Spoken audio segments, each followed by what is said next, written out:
Now you better get there somehow. All right, buddy. They kept waiting for you to get in there. You got this? All right. You guys have it.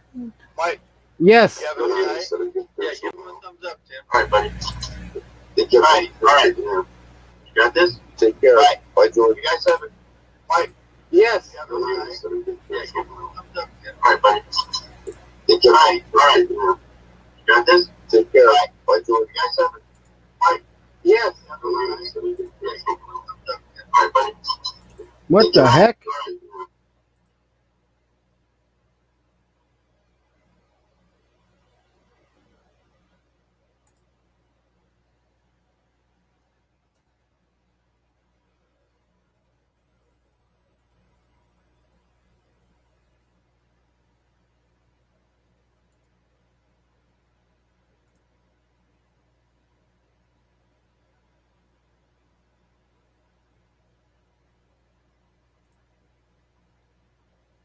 Hello.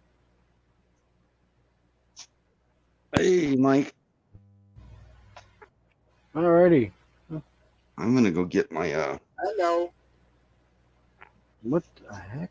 There we go.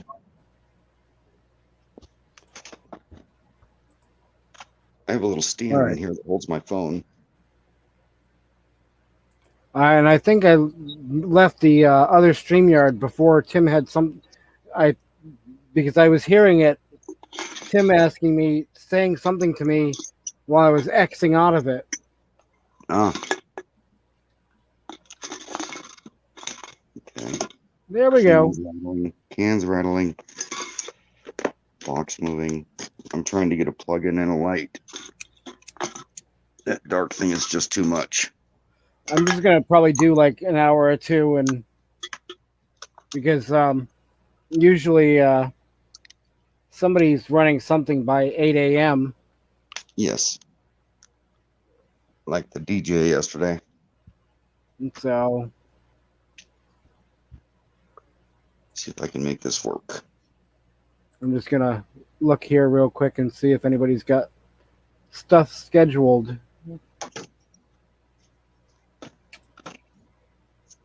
Yeah.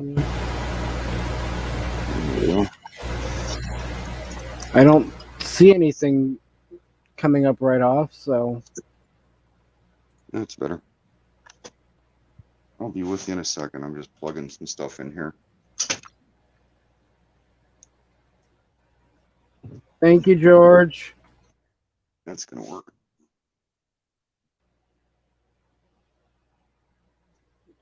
Yep. Thank you. So what do we have in the house? We have Bree, we have Fairy Dust, we have Maggie, G.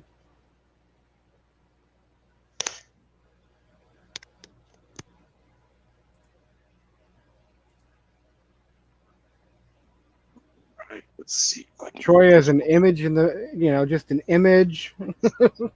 Yeah, sort of. We're working on getting some light in here.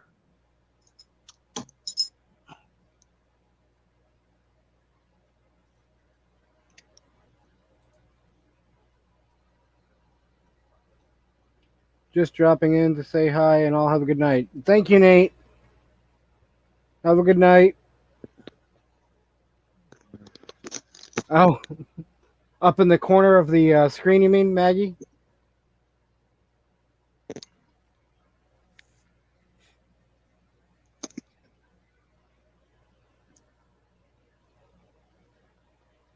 And they're just going to get right.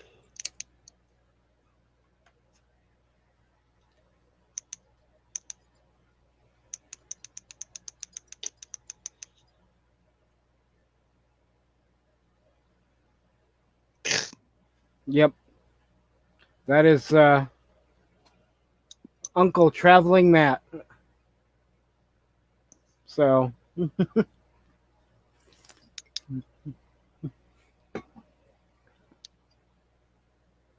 There we go.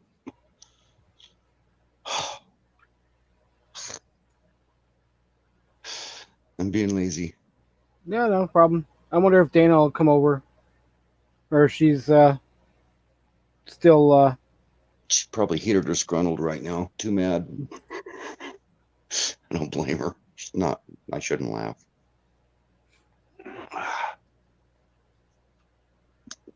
So 7 in the house now.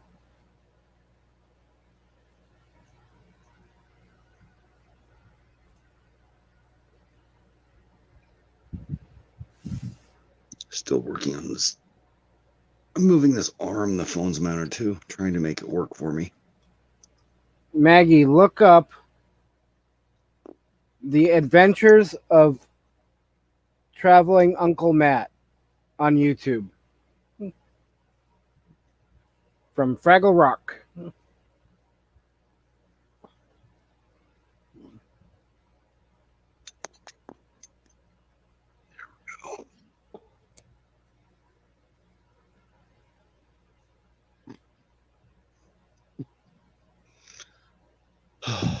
And a good friend of mine always referred to me as Traveling Uncle Matt. So that's hence the name of the channel.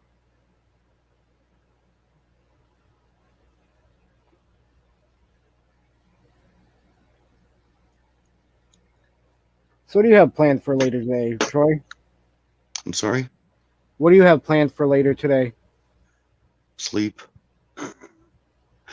Well, I actually have to go out and empty out the RV from my trip this week.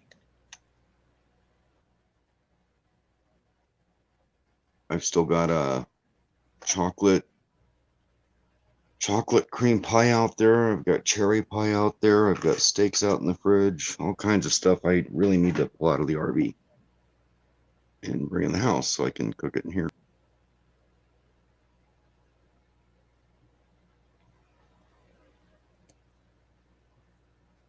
Up to 8 people now. Wow. Don't be bashful. Say hi.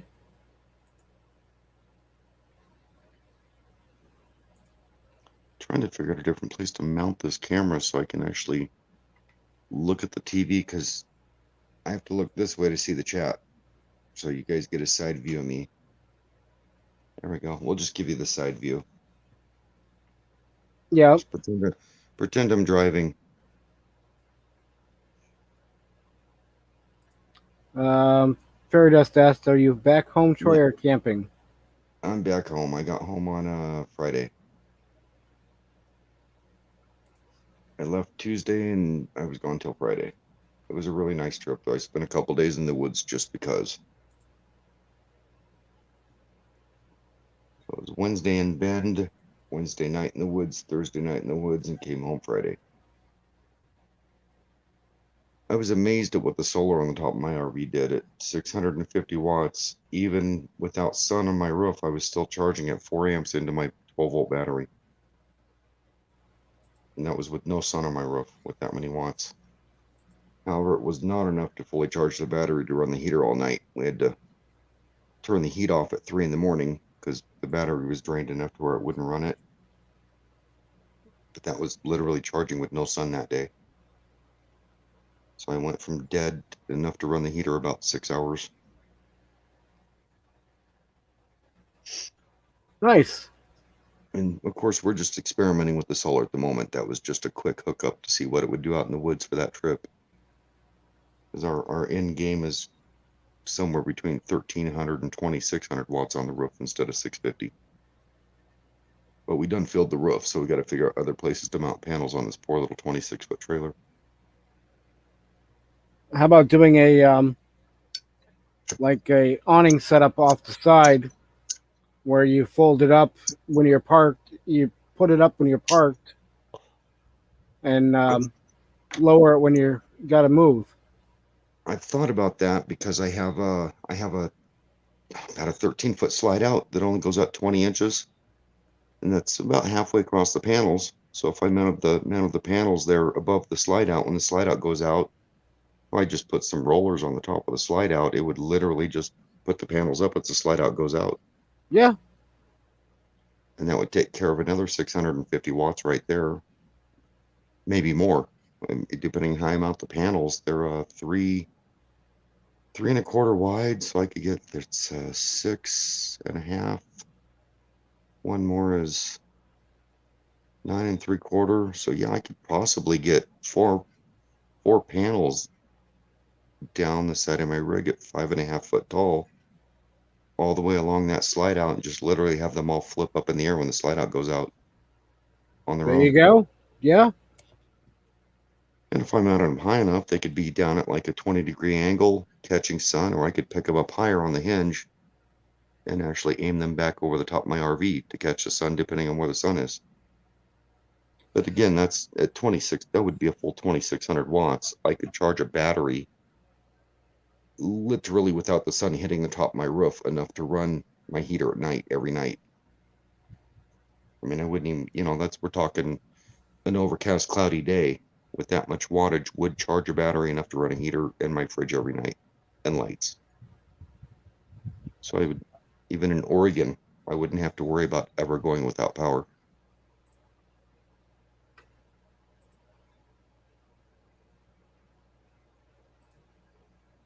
Maggie says, "Great idea." Yeah, poles Very that you does. could put up. Yeah, that's what I was thinking Yeah. about. Is I could just have the have them hang out at a 15 or 20-degree angle down if I'm not harvesting any sun. There's no sun to harvest, but if there is, I could have an adjustable pole that would actually tip the panels up higher or lower. Well, And they're I'm so heavy, I don't think I'd worry about the wind picking them up and blowing them away unless I got above right. like 40-mile-an-hour winds. See, that's what I got to do too because I can only fit two of the 400 plus watt panels On the roof. on my roof. Yep. So that's 800 watts, 800 and some odd watt. I can't remember if they're Well, 410, I'll tell you what. 400 or 410. But so 820, say, on the roof. Yeah. And then I do a fold out on the side. Yep. So when I park somewhere, take, like she said, Farida said, some kind of poles to prop it up. You can actually buy the paint poles because they actually adjust Yep. and extend and retract, and you could use those for putting them up, put a little piece on the panel that they fit into, like a little piece of PVC or cap or something that the threads will fit up into, and it just adjust the pole where to whatever height you want. Fortunately, I've got plenty of poles and tent poles and awning pole, back in storage because all the gear my father had at one point, and we even have some of those tent poles that have the little metal loop. So you pull the pole up, and that metal loop would stick down to keep the pole in place. Mm-hmm. So keep in mind, I've got all those lithiums, but I haven't bought the BMSs or anything to actually build the batteries yet underneath my bed. So I'm still running a wet cell on my tongue. It's a Group 27. Yep. About 110 amp hour wet cell, which means it's only about a 60 amp hour battery at most. I mean, and so in 2 hours, in less than 2 hours, in full sun at 650 watts, I flat out charged that battery, fully topped it off at 14.4.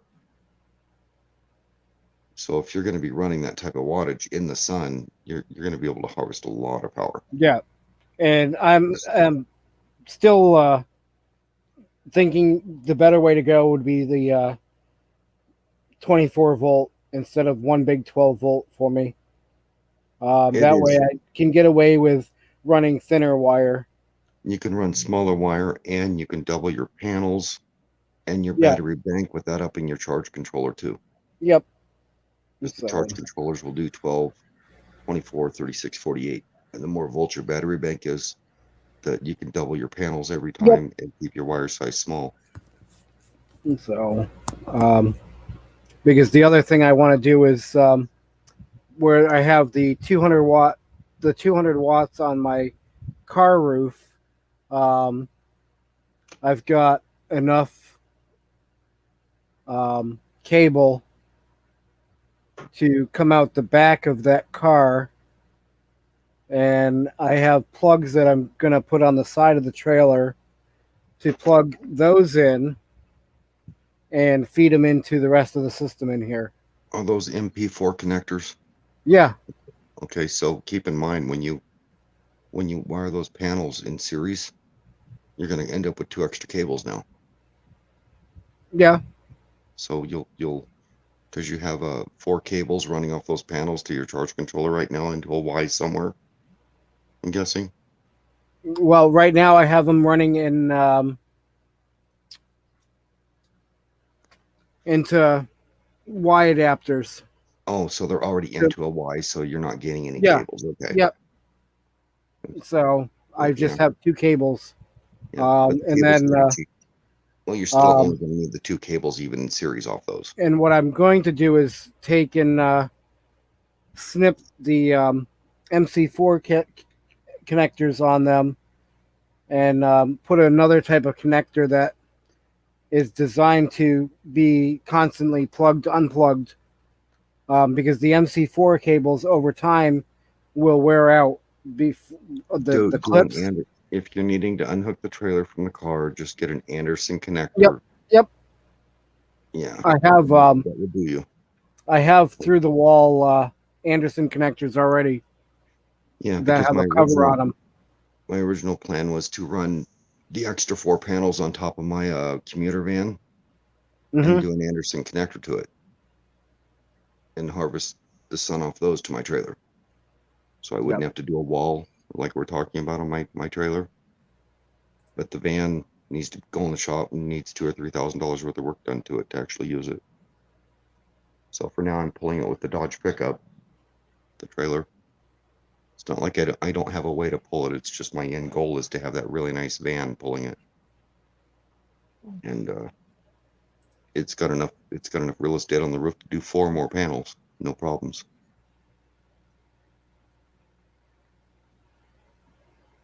But if I can put them all on the trailer, that gives me the option for 4 more panels on the van for its own system.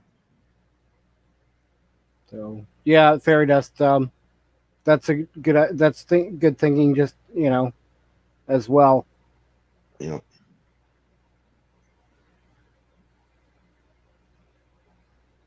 So basically, I would be having a full, almost a 10-foot awning on the side of my trailer that Yep. lifts up, and that can double as a shade for me. So You could even get some hydraulic shocks for assisting it if you wanted to. that's If you true. just Yeah. wanted to have it come at an angle or be flat, Yep. you could put some hydraulics on it and do a little frame underneath it for assisting, so it wouldn't be so heavy picking it up. Oh. Because And yeah, that's where there's having your door in those the front comes in real handy. because those 400 watt. Well, I say 410 watt, I believe they were. They're just shy of the size of the door. So Yeah, and I'm running 325s that are 5.5 foot tall by 3.25 wide. Yours will be quite a bit bigger. so If anybody's watched Burning Up the Roads, it's the same giant panels Lucretia has. She actually got her panels from the same distributor I bought mine from. I turned her on to that guy because would you believe her panels, brand new, not used, brand new panels, with a 1-year warranty on them, were 130 each. I mean, yep. that's unheard of in Yeah. this world unless you get to a distributor that actually sells the used panels. I'm looking at new ones, picking them up before I leave here. Hang on a sec. Your 410 waters, Yeah, $140 a piece. that's a good deal. How many volts? I'd have to look up again. I'm guessing about 40 volts or so. I think so. Mm-hmm. So, Oh, and come I on. with the generic charge controller I bought, which is a Make Blue Sky, it's a 60 amp controller. I was only putting out a little over 20 amps max as a final result, but I didn't have the sun directly on my panels. I was running the 650 watts, just 2 of the panels mounted on the roof at this time. Because again, I can only run 720 watts max with this controller on a 12 volt battery. Yeah. But I can do 1440 the second I go to a 24 volt battery, which is 4 panels, and I've already got that many mounted on the roof. So that's one controller. Now, with the smaller controllers, their solution for more wattage is buy a second controller. Well, they're only $145 on Amazon, so I can afford to buy a second controller. And that allows me to expand to 8 panels. So 8 325 watt panels. I think my final result is 2,600 watts. I mean, that's as much as people are putting on 30 and 40 foot Class A's.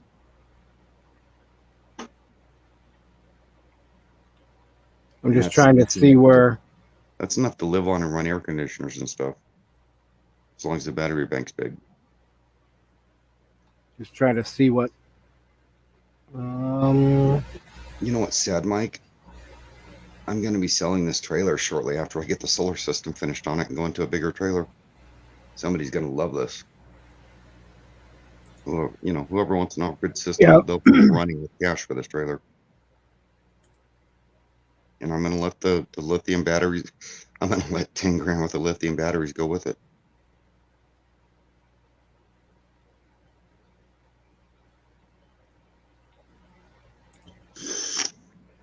But this is my first big build on a solar system. I've been playing with little systems for 3 years. This is my first giant build.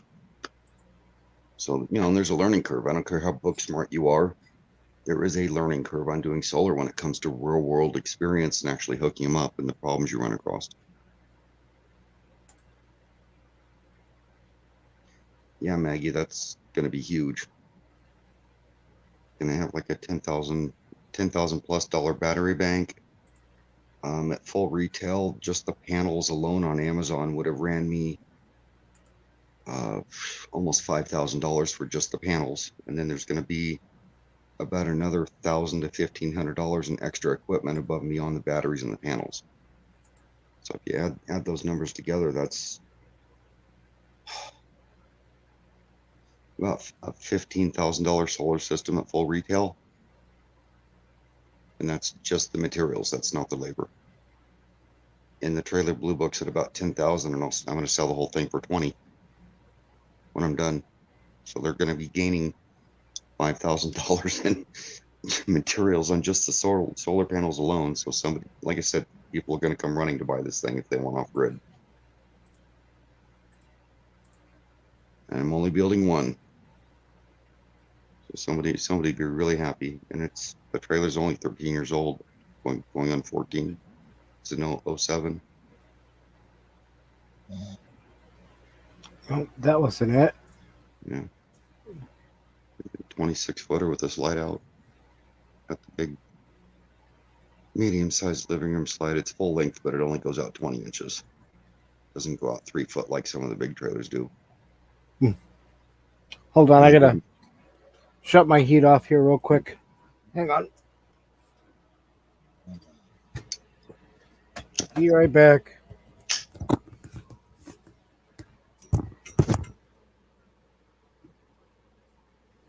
Yeah, Brene, you really do, because if you buy the stuff from the wrong people and don't build it yourself, it could cost you a fortune. This solar system I'm putting on that trailer could have cost me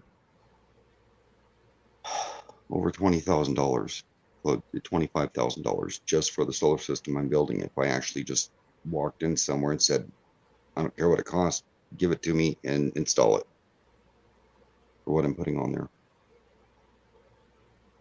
And I got a good deal on the batteries. I mean, the guy almost gave them to me. Yeah, you did. Yeah. I got between $10,000 and $20,000 worth of batteries for $100.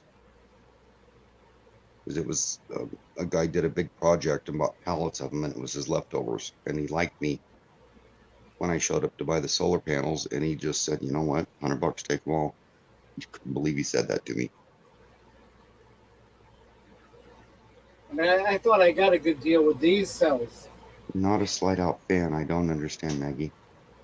It's a slide out on the trailer that holds the dinette and a sofa. It creates more walkway through the trailer when it's out. Yeah, that was a big time score. I still have to buy the battery management systems. I've already built I've already made my own bus bars for the batteries. You know, it's the individual lithium cells is what I bought from the guy. They weren't actually batteries that were already made.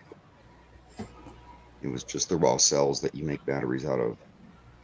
Because I bought my raw cells. Granted, they're new, but Mhm. I paid 40 a piece for those. Yeah, and mine are high capacity, but even if they're only 100 amp hours, Right, you know, you're even still if, got a deal. yeah, I mean, you basically stole them without actually stealing them. Oh, really, Maggie? Yeah, all slide outs are going to have rot. It's just something you deal with eventually. Even mine has a little bit of water damage in it at only 13 years old. See, I thought about, Nothing you serious know, though. I thought about doing something like that with this trailer, Mhm. um, but if I'm gonna do that, I'm gonna deal with a bigger trailer first. Yeah. But before I do anything else, I need to get a bigger tow vehicle. Well, the key with the slide outs is to get ones that are built of aluminum. The whole walls, the floors, the roof. That way, when you Right. do get a little bit of rot, it's an easy fix on the slide out itself. Yep. You buy a trailer that's all aluminum framed, and then you get one, that is not just aluminum frame, so it's a slide out. So you're not dealing with any severe structural damage. If you do end up with rot, it's just a cosmetic issue to fix. Right. The other thing I And thought that's the about, key if you plan on keeping the trailer. because I seen this on a couple other cargo trailers is the slide out that kind of like you see on the pop outs, the pop up trailer, the pop up campers. Um, Mhm. you get a slide out and it's got that, um, yeah, the fabric top and whatnot, the A canvas pop out, top. a tip out, not a slide Yeah, out, but a well, tip out. tip out. Yeah, yeah, Yeah, where the wall whatever. tips out and it's got a canvas. So, and then putting my bed there instead of up against the wall here. Be a smart idea because you just have to deal with the canvas, don't get caught in a hailstorm, and you could literally do the steel or aluminum framework on it, and you could literally attach thin metal everywhere, so you don't ever have a rot issue. Zero. The only wood you would have in there is right below your bed on the frame. Right. That's it.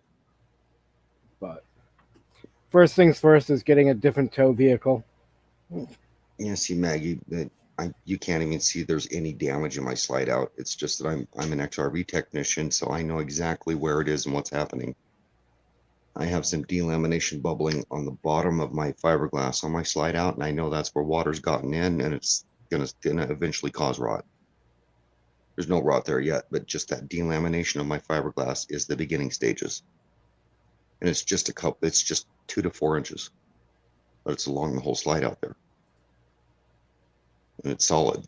It's Oh, the start. thank you, Maggie. By the way, for subbing to my channel. I You're so appreciate that. welcome. And if you have a channel, I will gladly go take a peek. And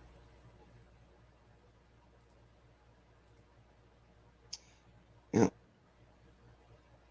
you got a new good one jumping morning, in the mic. Ambling Adventures, Yeah. Stan. Good morning. Good morning. Okay. Well, if you, I can still sub to you. So if and when you do decide to become a content creator, you'll have a head start. And it helps you keep track of your when people sub to you, it helps you keep track of the people you've subbed to in case YouTube unsubs you and you forget about it by not being somewhere for a while too. What other worries for slide outs like motors? Just for opening in. Yeah, you have worries about the motors, you have worry about the tracks. You worry about them if they're put in and out. Well, the vehicle isn't level. You end up with them moving around and binding in those cases too sometimes. There's all kinds of issues, but the one I bought's pretty simple. I mean, it slides out. It's got it's not a big heavy duty setup like a lot of RVs that have all those issues. I don't even have the tracks on mine. It's just got a little, the motor's inside. Most of them are on the outside. Mine's it's only a 20-inch slide out instead of a 30 or 36-inch slide out. Real So it quick. doesn't create a lot of extra room, but it creates enough to where two people can pass each other in the walkway without bumping into each other. Yeah, real quick. Maggie, is it you that already has, make sure I'm clicking on the right one. It shows you have 31 subscribers already.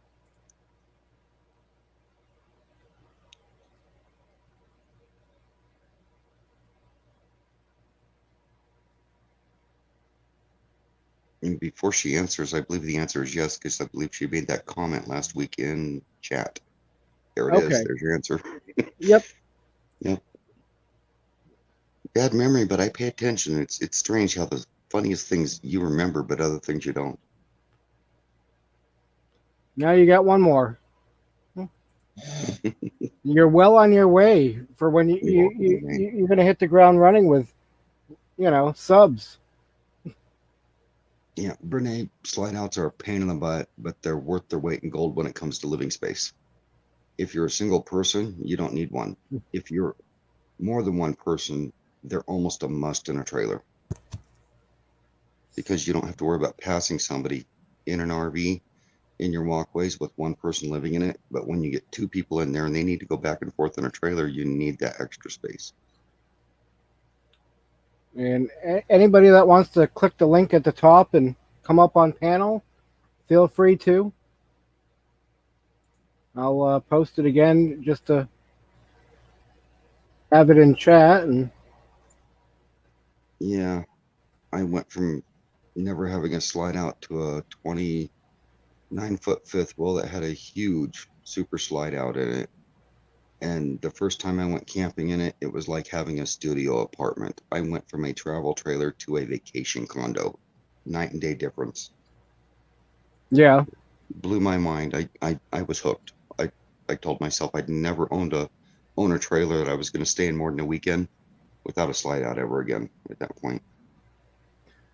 I'm very surprised that you're, at least today, because you normally have slower internet. I've had issues tonight. No, but you're getting messages before I even see them in the I always YouTube do. side. I always do, because well, one, if they're sending them from a server on the West Coast, I'm going to get them quicker. And, Okay, yeah. I don't know where Maggie is, but I know that Brene's in California.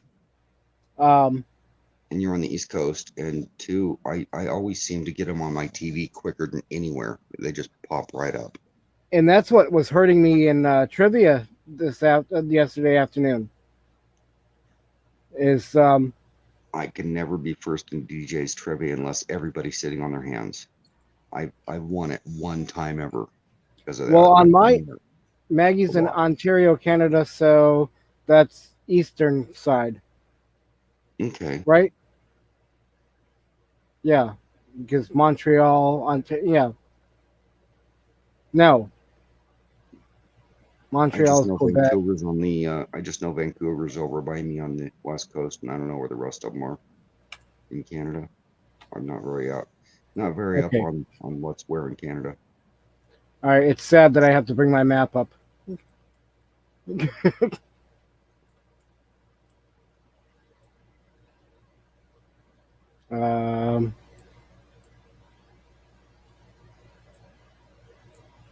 Class C 4x4s are going to be expensive. You can automatically double the price of a Class C. Yeah. Okay. So above. Work. Okay. So Midwest, above above Wisconsin, Michigan. That's Ontario. Okay. Okay. Yep. I've been through there, but I really didn't stop. I ran through the Canadian side of Niagara Falls real quick, did a drive-by, was too crowded to stop because after I delivered a boat out to Indiana, I went up through Michigan, up into Canada, and came back across that way. Yeah, Brene, I've seen Class C's that should be selling for between $35,000 and $40,000, and the second they're a four-wheel drive, they're worth $70,000 to $80,000 on the Class C's. It doubles the price of them, and it's not worth it. Gotcha. And they're rare and hard to find on the Class C's. However, if you are looking for something, a Class C that's small enough to almost be considered a Class B, they do have the foreign imports, the right-hand drives. Most of them are turbo diesels. Most of them are four-wheel drives. They're right-hand drive, but they're smaller Class C's, almost a little, just barely bigger than a camper van, but they usually come with the toilet, the shower. They're made for a smaller person in general, not a large American, not to be weird or anything, but like a smaller Asian population of shorter people. They're designed for that because they come from there, and Yep. they're reasonable. They usually run them on kilometers. They tax them on the miles. They don't own them 10 or 20 years, and they get rid of the darn things, and they have usually 30 to 70,000 miles on them. And they're turbo diesels with an EP, where we can't get those with the EPA standards we run in the United States, but after they're 15 years old, they allow them to import them into our country. And you can usually pick up one of those for 15 to 25,000 with, I Huh. mean, very little wrong with them. They're just incredible. And again, they're turbo diesel four-wheel drives. And they make them in van styles. They make them in pickup no style, Class C's. These use a Rodeo's one. I believe Honda makes them. Daihatsu makes them. A lot of foreign brands we don't get here. Welcome back, Dale Bruce. Yes. Yeah. It was funny. He showed up and I didn't recognize him at first because he was all blue.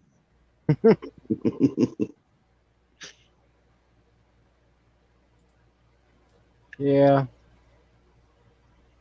It was funny the other night. I don't think at one point I only had blue wrenches in here.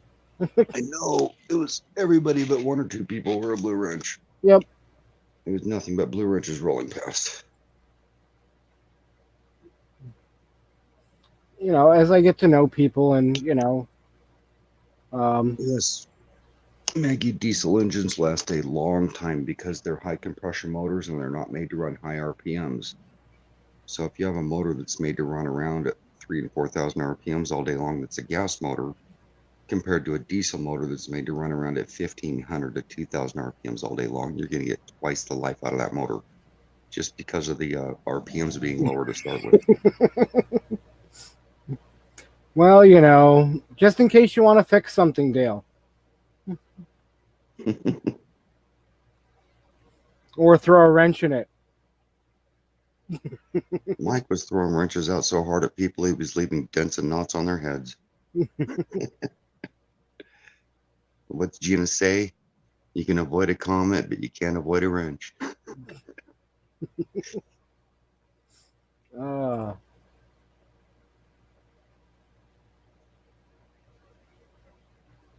So yeah, Renee, if you're seriously looking at an RV, there's options for you to look at there. We're up to 9 in here now. Wow.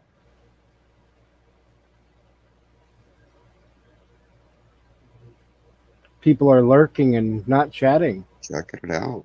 Well, that's okay. They're enjoying it though. Yep. I even the people I know, I go in and lurk sometimes. Look what I did with you the other night. It was almost an hour before I said hi. Yeah. I was enjoying your photographs so much, just watching them on the big screen. I didn't even feel the need to jump in and comment. Yeah. I'm just enjoying some of those beautiful photos you put up. Well, thank you. Yeah, and then I finally jumped in and said hi, and everybody's like, "Oh, it's Troy." It's like I've been here a while. Maggie normally lurks. Okay. Yeah. And that's fine, I just was trying to find some other photos here. Yep. Oh, you know what? I'm going to share something with you because Okay. Now keep in mind, I have an 8 to 10 second delay from what I see here to my TV. So yep. once you put it up, it'll take me a second to see it. And I use the TV Dale Bruce because I need glasses to see anything in front of me that's 5 foot or closer. And if I don't have at least a 40-inch TV, it's blurry, even 10 feet away. So the camera wasn't that good that I was using back then, Hmm. but um, It'll be perfect. The resolution on my TV is not that high. It was a Walmart special. but this was back when I don't know if you guys remember or ever got into watching um, Add on. Ghost Hunters. Yep. Um, Jay and Grant and all those guys. But Yep. I know one of his ex-wives. Jason and Grant bought this inn up in New Hampshire, and I was there almost every night because a friend of mine was the bar manager there. And we hung out all hours of the night. But anyways, Did you just say you were the bar manager at an inn he bought? no. A good friend of mine was the bar manager. Okay. Okay. But so I hung out there at night, and but anyways, these are some pictures that I took around out there. Um, and one of the places that were supposedly paranormal activity was happening was in the carriage house in the back. Mm. Um, I think that stuff is neat, but I'm leery more than I used to be of it because I've had some weird stuff roll through some homes that yep. I've lived in. I But mean, other witnesses, not just me observing it because I'm an over observant person, but other people going, "What is that?" so You actually see it. this is the carriage house out back. Beautiful. Okay. Now Hmm. pay attention to the window above the door. I see something like it's sitting in the windowsill. Okay. So um, You gonna zoom in, or were there more pictures that you took with it not there? well, so you know, there's really nothing. You can't really make out anything, right? Actually, yeah, I can make out what looks like a torso and a head and some eyes and some hair. So th- nobody was in there. All right. Hmm. Now look at it.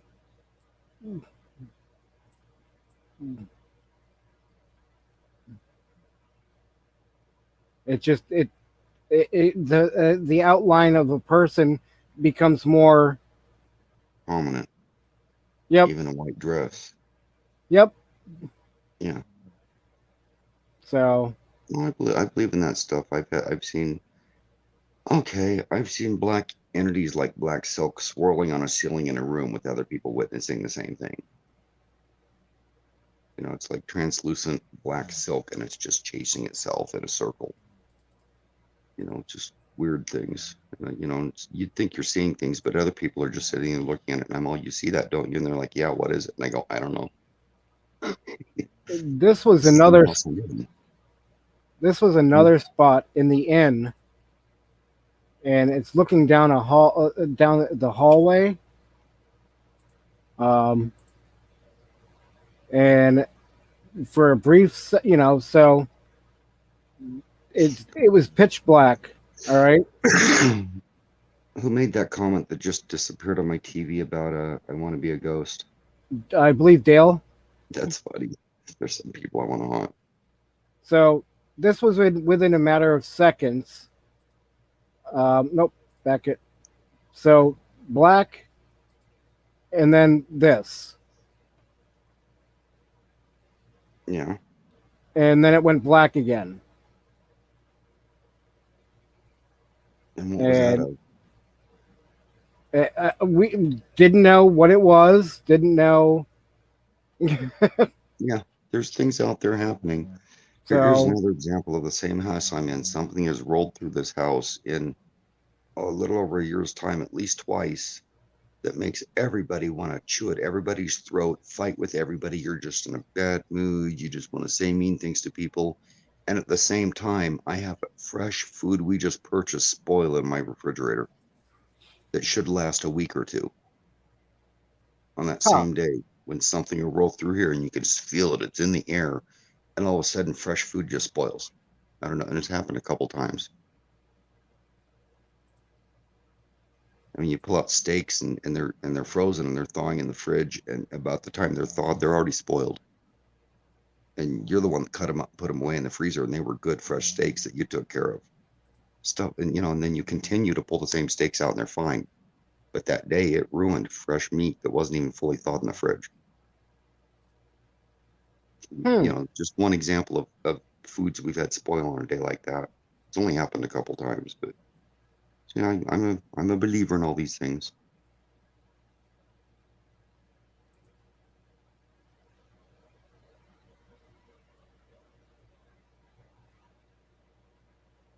Let's see. What are some of the comments here?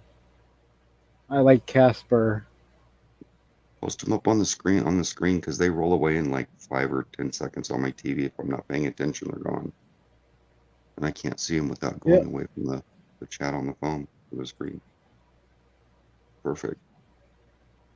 Now I can reread them.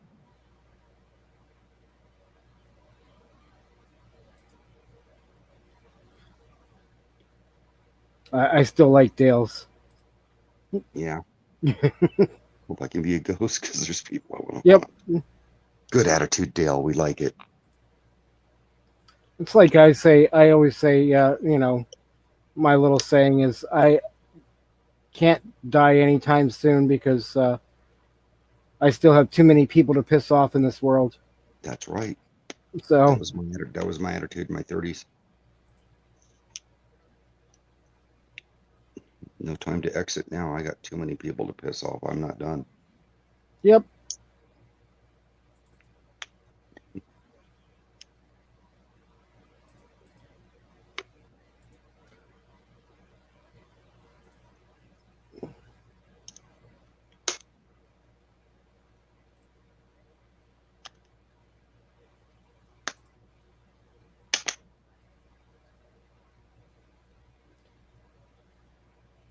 So the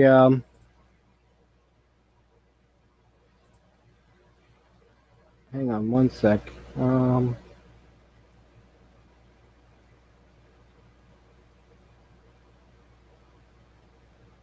Do I have it saved here?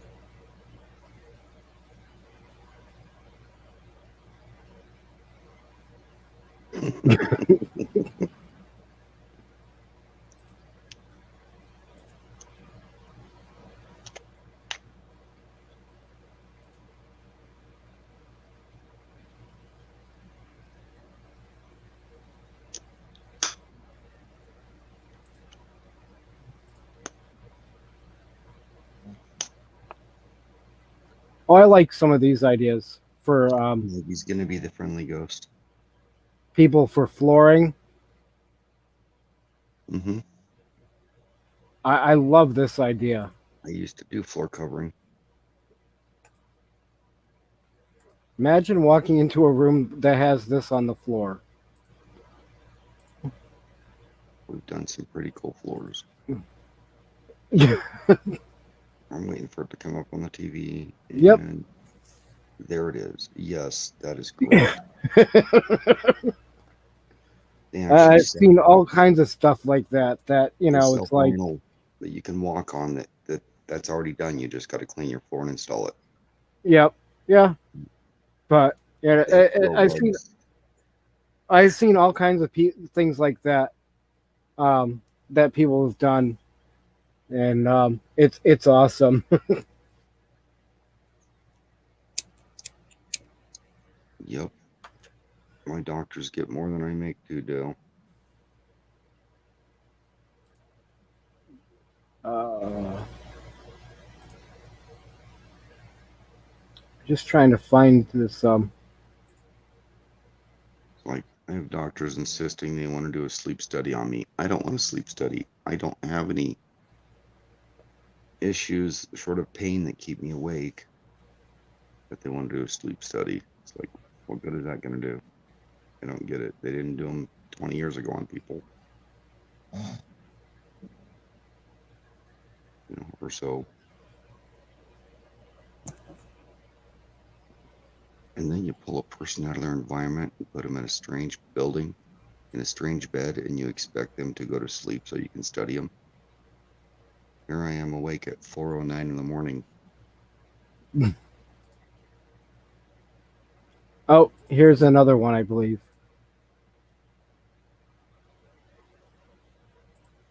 Oh, yep. Here's another one. I don't want to do the sleep study. I don't. I And barely stop breathing. this was the whole floor.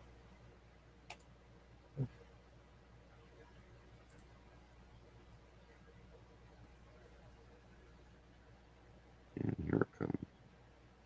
Yeah, that's great. You know, it's just it's Beautiful. And I thought we were doing cool things 20 years ago when we would take the fake wooden planks and we'd pick every color they offered and just randomly start throwing the planks down on the floor for a party room. There were yeah. green planks, there were blue planks, there were red planks. There was this type of wood, that type of wood, this type of tile. Just a random barrage of every plank that brand offered. And we showed pictures to some of our customers that we were installing for, and they're like, "Stop what you're doing. We want a floor like that instead." Ambling. I have no idea.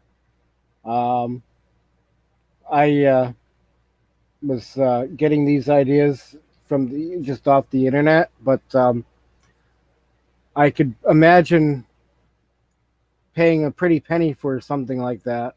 Yeah. Well, if you That's have a for good sure. surface to put it on already, you can literally buy those and install them yourselves. They're literally vinyl um, sheets, similar to like a vinyl floor in a kitchen, but they're thinner. They sell them with different wear layer thicknesses, and you just literally lay them down and try not to damage them when you walk on them. Yeah, They Dale. need to be walked on, but they A few too many. A few too many. You know, yeah, that'd be great. had a few or smoked a bit. They make throw rugs that have like a vortex funnel going down on them. People walk up on the rugs and they'll stop and like, wait, what? And they'll put a foot on it and go, oh, it's not a hole. I love the people that do that as far as out as street art, like on the sidewalks and stuff. My Have you seen friend's some of kid those? does street art, but he doesn't do it on the streets. He does he does like the galaxy paintings with spray paint. Have you ever seen people do that? What's that? The galaxy paintings with spray paint art. Yep. Got a picture at my other house he did for me, and he's really good at it. I mean, I mean, it's it's a you got it or you don't with that. It's a niche, and he's actually up in our area looking for a car. He just arrived yesterday, and he wants to find something with a blue or green base on the car, so he can do a galaxy art paint job on the entire vehicle. It'll be so cool. In fact, I might have him do something like that on my van too, because I knew he'd do it for me for next to nothing, Hmm. and I'd be getting like a couple $1,000 paint job on it.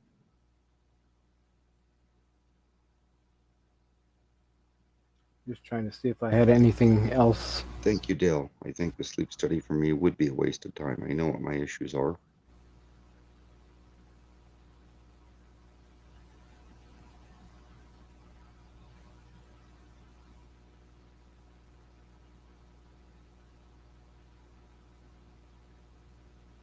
Yeah, because I've got a 20 passenger commuter van. That needs some motor work. I got it for a good deal, and I know what's wrong with it. I've already diagnosed it. I just felt I can't do the work anymore. I'm an ex-mechanic that could do the work. It's just my back is so bad I can't go out and work on them. And it's going to need a paint job because it's got a vinyl wrap on it from a care home that's starting to come off. It's got pictures of 80-year-old people, smiling, saying, incredible people enter here, pointing at the door. Yep. It's just starting to peel off the van, so I need, pull the wrap off of it or get as much as I can off and primer it and put a base coat on it, and I could let them do something like that on the van. It'd be incredible. Here's where I was doing a selfie with the camera remote clicker in my pocket.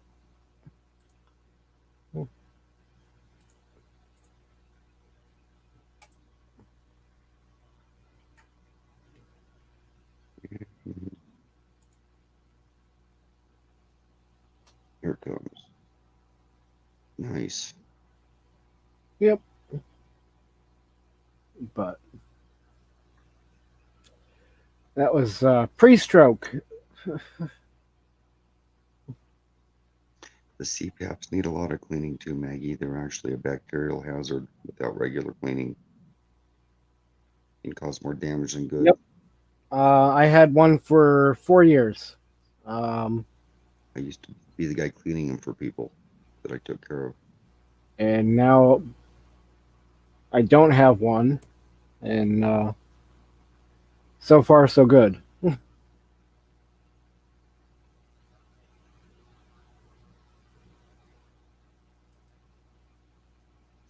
Tim and George hung out for a second to talk when George closed down his live. So that's probably how we lost George. They probably had a little powwow session and decided it was time to get some rest. No, that's fine. Oh yeah, I'm just saying that's why he didn't pop in right away, I'm sure.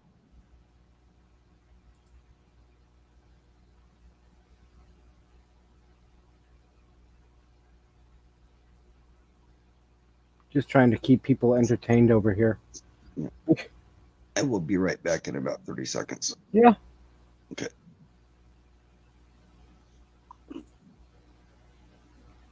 Keep people's attention span. I don't know. Just show them some of my beautiful work. Yeah. Well, I think it's beautiful.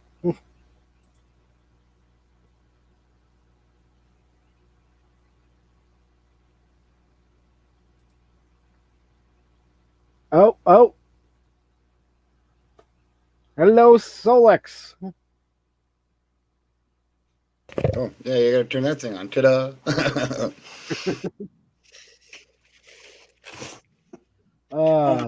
Were you down there long waiting? No, not at all. Okay, I'm sorry if you were. So Yeah, I was busy today. I didn't go on anybody's live or chat or anything like that. yeah. Can't wait to get this bad boy out on the road. Oh, I was gonna ask you. Yeah, have you had a chance to try it out? No, it's been raining all day. Oh. Well, Yeah. it looks better now than in a box. Oh yeah, should get some light on that.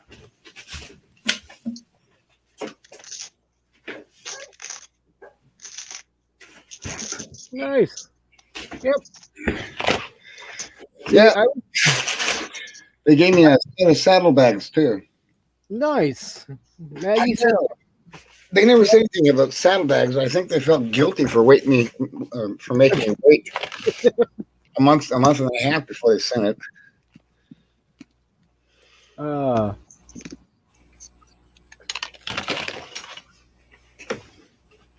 Yep, can't wait to get that on the road. Maggie says hi. Hi, Maggie. I'm just trying to keep up here. No bang for your buck. Howdy. Oh, hey. Who? Tim? Me? Very little.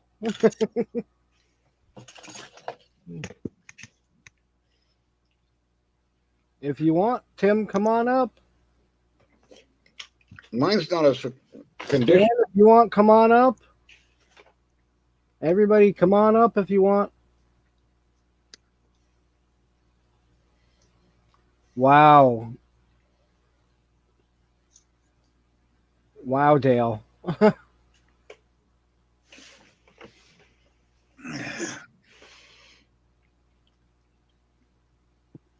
I'm a poor judge of weight. They say that 65 pounds or something like that. I don't even think it's 25 pounds.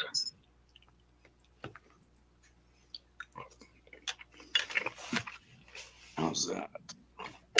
Troy, look who joined us. I see that. I was watching the whole time. I was just trying to get my little thing set up on something else besides my headboard. Dana went to bed, apparently. Go. Yeah, last I knew she was trying to deal with the heater, and then she was under the blankets, and George was shutting down, and Yeah, I saw that. so I'm like, oh, well, that's what I'm, she needs to sleep too, so. I went and took a nap, an early one. I had no schedule. Okay, Tim. So Lex, earlier in chat, I saw you saying you'd like to find a place where, there's not a bunch of people around. I hear Montana's a great place. That's why I live here. Mm-hmm. It getting better than that. We talked about that in Alaska, and there's 150 people. We're all camped or hanging out around the campfire, giant campfire, and every night we talked about things. And one of the things we talked about is why people come to Alaska for and they say everybody does it because it's an escape. Like, I'm going escape from one. They say, well, we tend to huddle up as a group. That's the way our species does things. We huddle, and we like to, from time to time, escape from that crowded masses. And that's just what I was saying to answer you there, Troy. An ideal vacation for me is to get away from the crowds of people. Yes.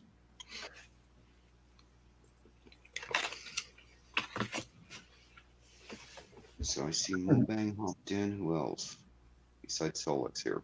Is that it? Tim, yeah, and Solix. Says I have 10, but Tim's in here. Oh, that's Mobang, not yep. the other two. Okay. I have a Chihuahua demanding his spot. Okay. Boy, that's it for breakfast. Possibly. All right. See you later, Tim.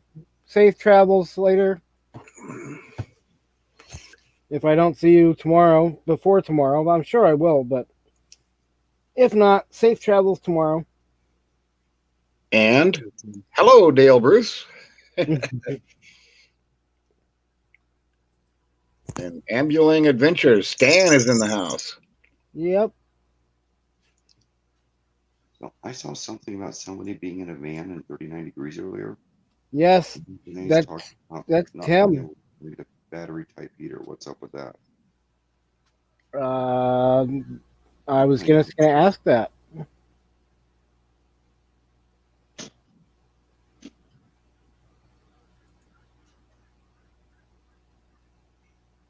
So you mean, Farida, is it like you're looking for a heater that's battery operated? You mean?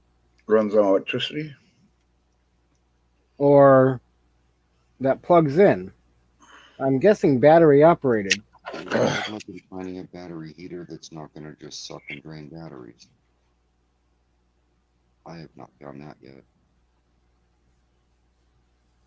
Well, Ambulating Adventure, you're a great person too, we think. I found these today in the store.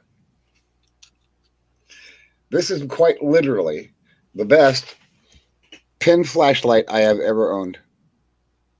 It's got the LED light. 2 AA batteries, but it is super friggin' bright for an. It's every bit as bright as this one. Okay, Walmart, $1.44 for these. I bought 2. Yeah. But I like these, stick it in my mouth. This one here, not so easy.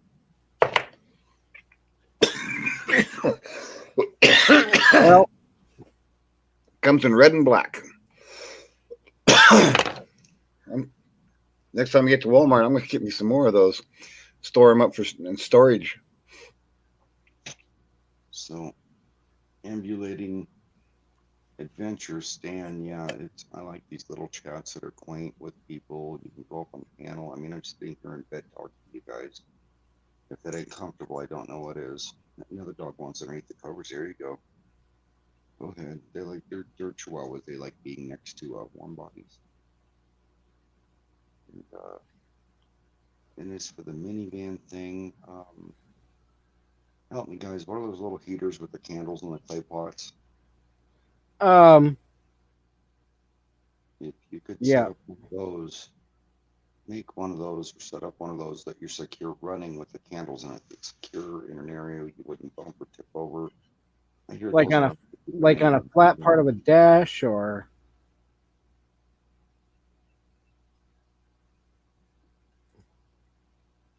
yes, you are seeing.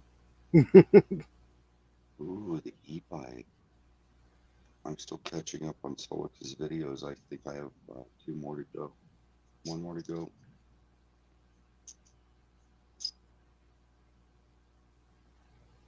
Yeah, my cousin called me up 3 days ago, Solix, and told me I had to give the bike back. He was in trouble.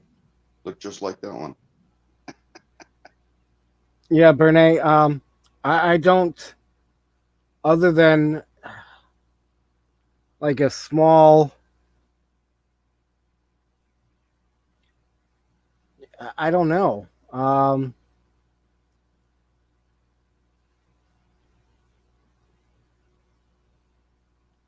Yeah, I mean that's a way to do it with one of those small candle type heat. Extremely aware and safe with something like that, but they will keep you warm. You could even run one with sterno, maybe the little sterno jelly fuel, perhaps, if you really get cold. Yep, But you have like to one of use those little. the clay pots and make sure they're big enough to disperse the heat correctly and not become a hot spot. I'm always sort of an overkill guy. I'd want a better protection system than I would with the flame and something like that. Yeah, I want to see one of those videos as well, Dale. You have to realize what a candle does. Now, in a tight enclosed space like a car, a candle robs the oxygen out of the car, and a car has seals on the doors and everything, and it replaces that with CO2. So yeah, I think what Mike up here is saying is be careful with that. Yeah, you need to make sure it doesn't get bumped or kicked in a parked fire. You're gonna have to make sure you crack 2 windows at 1/2 inch each in the vehicle and lose that heat to replace it with oxygen. Yep. That is a lot of hand warmers. About that, but in a minivan, I think a propane heater would probably be too much. Well, here's the thing. Look up fairy dust. What they those little pocket hand warmers are. I mean, they're cheap as hell in the store, so they're making it out of cheap material.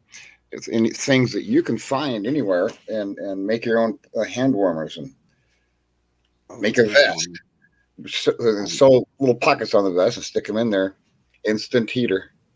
I know somebody that got a solar pack and a panel for her vehicle just to run an electric blanket, and that was her solution because she was scared to death of fire.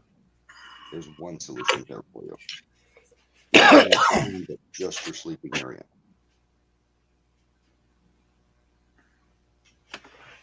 So I'm really happy that this little pen light is stronger than that bigger light that they stick on the electric bikes.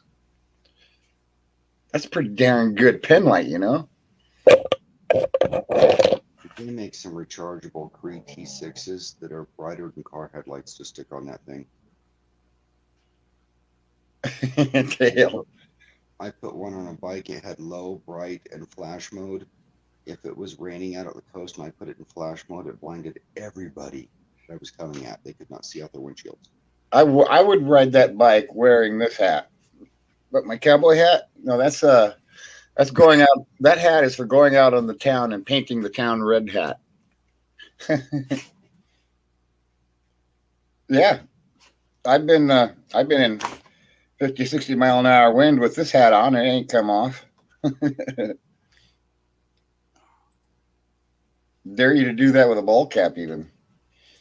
Now, I've been toying around with the idea of getting something like this for a vehicle, and I'm still I've seen a couple of them around. Decent price, decent mileage, but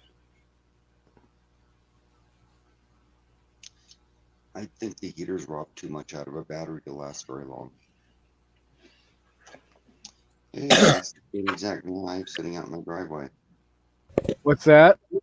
That's the same exact van I have sitting out in my driveway, except Okay. for Chevrolet.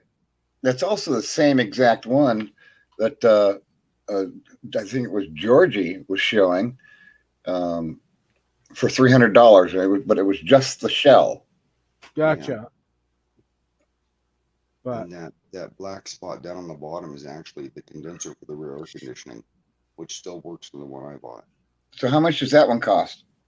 I have to go back and look at the price. I just saved the image of it.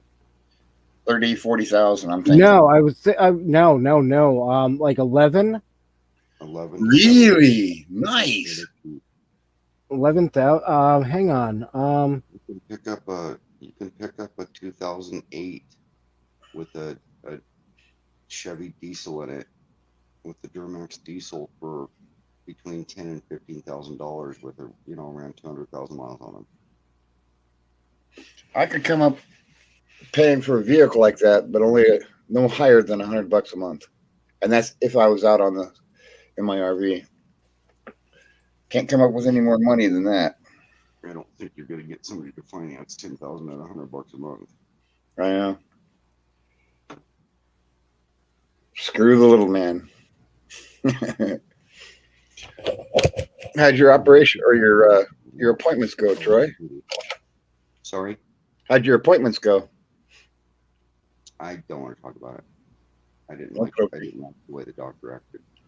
Not a happy I event. think I was sent to a doctor that does pain management, and her first goal is to get people off the opiates that are actually curing their pain. I don't have an issue being on the opiates. I don't feel that I'm abusing them. Am I addicted? Yes, because they're addictive, period.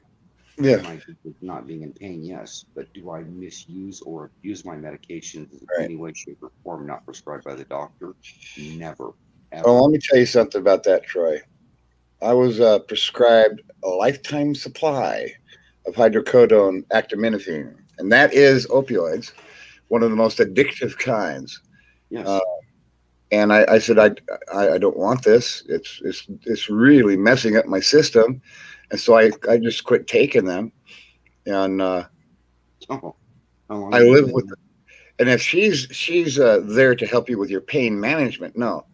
As soon as I took one off those opioids, the pain was back. There are days I'm crawling to the bathroom because I can't. So much pain I can't stand up.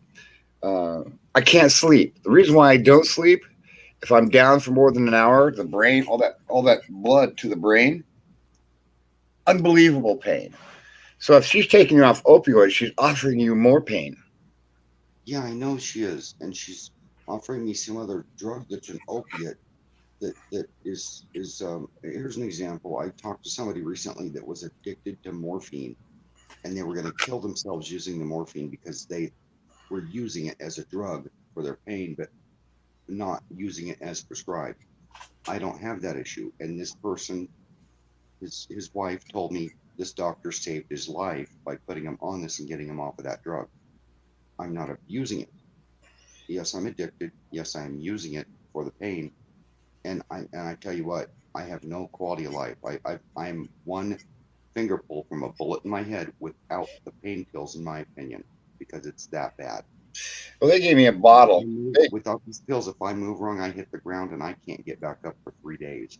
They gave me a big old bottle, 100 pills in it, and the only instruction on there: use as needed for pain. And I'd cut it in half, or sometimes in quarters, because a whole pill, Yeah. it wasn't my stomach that was sick. I could feel other organs getting sick. Yeah, it's shortening my lifespan, but my quality of life is so much better. At least I have a life. That's how I look at it. 12,000 Ford Econoline E350. Yep. 93,000. 93,000. And is it a V10 or is it a 5.0 or what? Good question, Troy. It is a 10-cylinder. 10 cylinders, Okay, 6.8. okay then. Yep, 7 miles to the gallon. Good motors. That's the same thing I'm getting on my truck, 7 miles to the gallon. So, but I don't know if I just was looking at that, but That's a good combination. If you don't overload it, it's not going to start scrambling for G's and over rev all the time. Because they put that same V10 in 36-foot motorhomes. Well, here's how politics affects us. You have to start thinking about miles to the gallon for the economy, because I'm telling you that gas prices in North America is going to go up above $5 a gallon by the end of the year. Yep. And okay. You see, hold on. Go back to that one. Roll back up. No, Mike. Roll back up 2 cars. Yeah, right there. Oh, down. okay, that one. No, the one below it. Right there on my screen now. You see? No, you moved again. The one with the blue stripe. Yes. See the wheelchair door in the back? Yeah. On the side? I have that wheelchair lift on mine. It didn't work when I bought it. I fixed a couple fuses. It works great. It's hardly being used. I have the 3 windows right there. I don't know if that's a Chevy or Ford. That's exactly what I have. That's a Ford. It's going to be my lifesaver. I can move propane tanks around, get them filled. Anything heavy. I plan on doing an outdoor kitchen on a portable wagon that I've stretched out in my bedroom to clip my light thing on. And I'd get rid of it so I can roll it up in the van, roll my outdoor kitchen out to a table, and all I have to do is touch it to get it out of the wagon on the table because of that wheelchair lift. The one thing that messes me up. I don't mind mine is the So it's like that's the one right there. That is going to save my well-being when it comes to camping and living in the rig. Yeah, but it's like living in a fishbowl. I'm going to pull a 26-foot travel trailer with that. All those windows.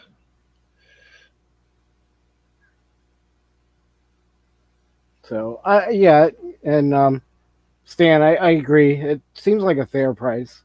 And I do know companies that put more than that, that or more on it, so. I agree with Dale Bruce here. The pain, as from experience, the pain is preferable to the cure. I agree with Dale on the part of the depression and what have you, but if your pain was actually pinched nerves that drop you into fetal position and you can't move, you would change your mind. Be right back. There's different levels of pain, and if I move wrong or bump something wrong and I jerk, I literally grind a nerve in my back. I drop to the ground. I care less if I break my ankle. I will drop to the ground that quick and go fetal position from the pain, and then I have to wait for it to go away to get up. And that's on the pills. Without the pills, it leaves me there for days. I've been paralyzed for up to 10 days and couldn't go to work and lose jobs over stuff like that. That was my history, and that was 15 years ago. So with not doing much and causing much less pain by not doing the lifting, less activity, less of everything going on with the medications, I actually have enough of a quality of life where I can get out and go camping or do things once in a while, or I can get up and make a meal and do my laundry. I can't even do those things. So I've adjusted my life accordingly, and the pills are a big part of actually functioning for me. You guys get to see me take my bed down. Oh, cool Nice. beans. So I mean, I there's the daily pain that keeps you up and the soreness and all that stuff, and then there's that crippling pain that drops you fetal position and you don't move for days. And you just lay there going, I wish it would go away. And the pills take enough of an edge off where you don't cut your own throat.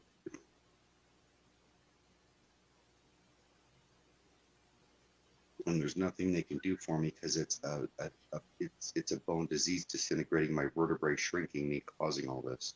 Nah, I can't fix that. I know there's no cure for it except for a new titanium spine, and they're not offering that yet. Yeah, those little dinosaur barbs on the back of our spines. They told me the same thing. They're all gone. I don't have any of those little spines on the back. As mine are disintegrating, I'm growing bone spurs off my vertebrae to boot. Oh, that's new. Yeah, right up into my esophagus, right in the back of my neck. It's not an issue yet, or they'll have to go and cut them off. Yeah, it's severe nerve pain, muscle pain. They got me going. They got me up and they got me down. With the head, it's blood clots. They're like the size of a fist in my head. So if I'm laying down and the blood is going towards the head and it creates pressure on those blood clots, and that is the pain. And while I'm standing up or sitting down, it's the broken vertebrae on the back of my thing, and so they got me up and they got me down. Can't sleep up. I can actually sleep better sitting in a chair than I can laying down. Thus the reason why my bed over there on the ground, I rarely use it. Yeah. I don't want to mispronounce that name of the people that just jumped in here, Mike, but I'm going to try. Please forgive me. Zulaida family? Zulaida? Zulita. Zulita is how it's pronounced. Okay. Good morning to you and hello. Oh, Zuleta or Zulita. Yeah, you got a good point there. That's a tough one. Well, I can barely, it's the TV's about. Hey, Economy. don't ask me to pronounce people's names. I kept calling her Van Vita all the time. I don't know why I just became an E in our language.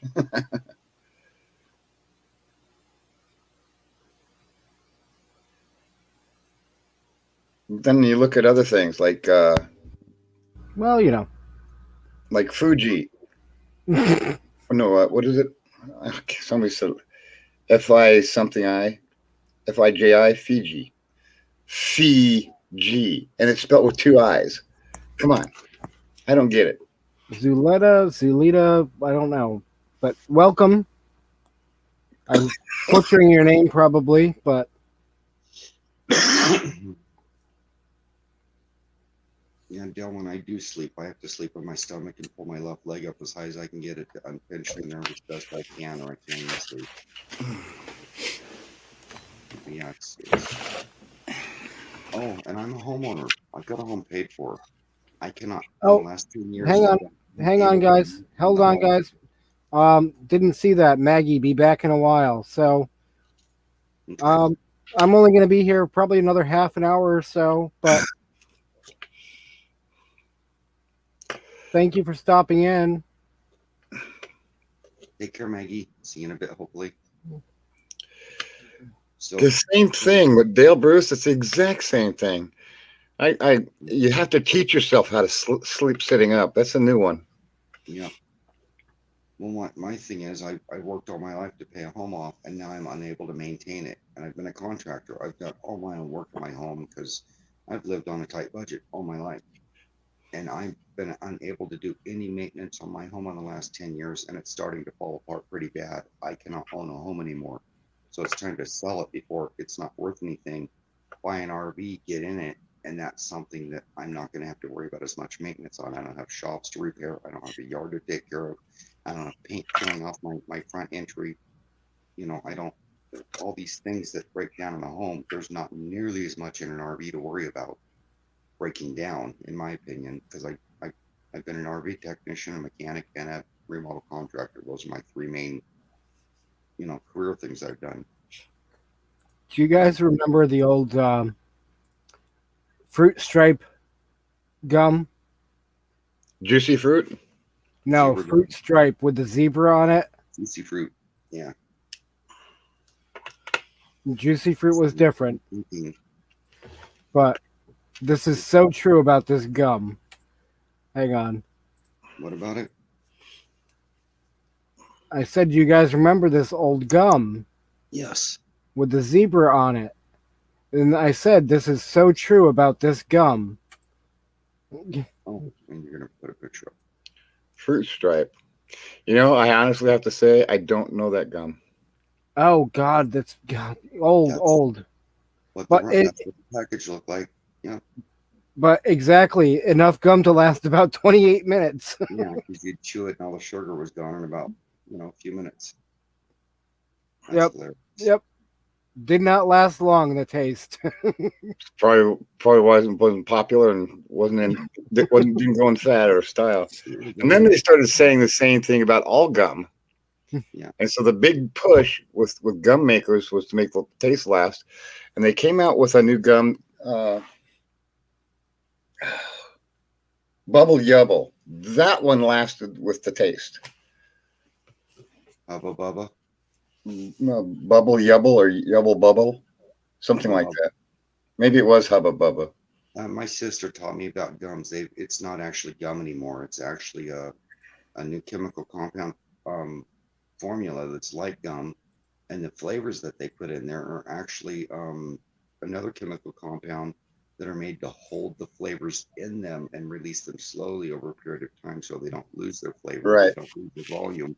So now you can sit there and chew on that same gum and it's got flavor for the 20 minutes that you're chewing on it instead of a few minutes like the old gum. My grandfather taught me about Indian gum. Double Yeah, bubble. There you go. There's another one. Now there's two. One was like the tree sap, but the other one was it was a little tiny pebble you stick in your tongue. You put it underneath the tongue. It irritates the sweat glands, and so you're constantly moisturizing your mouth area. Nice. And this one goes out to, Double bubble. That's right. the people trying to think after a few drinks they can do this. No. Here it comes. It's almost on my big screen. Find alternative way, yeah, because pole's coming down, honey. Ways to disappoint your father. Nice. Yep. Nice.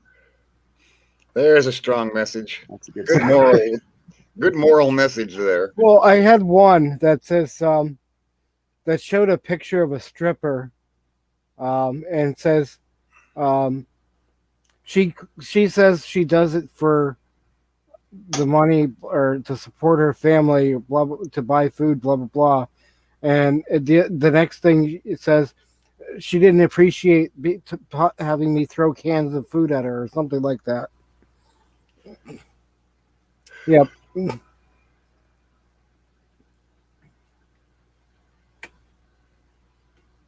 Dale, I love it. Yes. I Yep. think you've got about 20 years left on the clock if I'm lucky, Dale. And the RV, if I buy a newer RV, it's going to last me 10 right off the get-go with very little maintenance. And then, you know, beyond that, they last another 10 without completely falling apart usually. So I'll be set.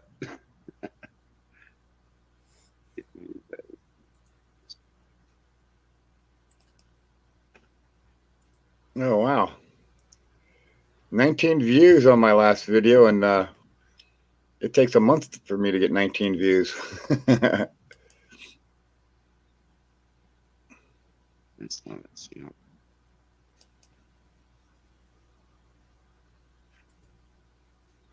That was a lot of fun. What about the views? I got 19 views in the last, what's it been? 12 hours almost. I'm 2 of those views. I'm over there. Well, I first started on Sonia's and Lance, and I went up on the panel, and Lance started calling me, "Are you a government man? Are you an agent?" And so he started the whole secret agent thing. So the reason why I stuck that secret agent thing in there was in honor of Lance calling me secret agent man. That's right. I thought it was funny. I don't know what other people think. This is me.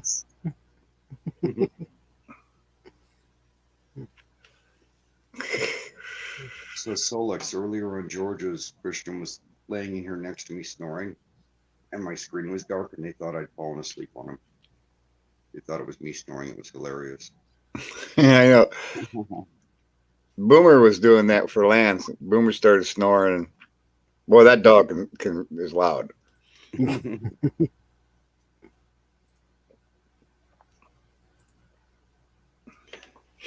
No, I just really enjoy hanging out with you guys. It gives me something to do when I'm sitting here and just bored. And, real interaction with people is much more satisfying than watching a movie I've seen 3 times. Oh.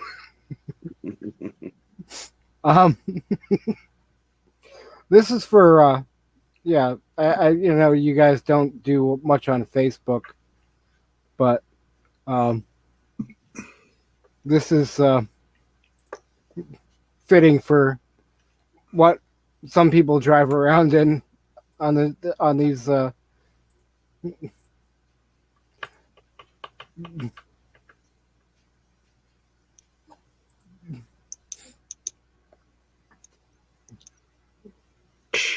Down by the river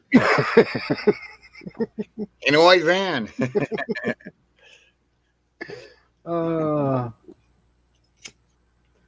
Yeah. So Jeff Farley was in the van when he was doing that motivational speech on Saturday Night Live. What's that? I didn't know that. Jeff Farley, is that the guy name who used to say, well, you'll find yourself living in a van down by the river.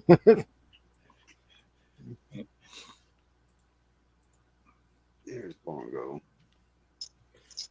Give me some knobs.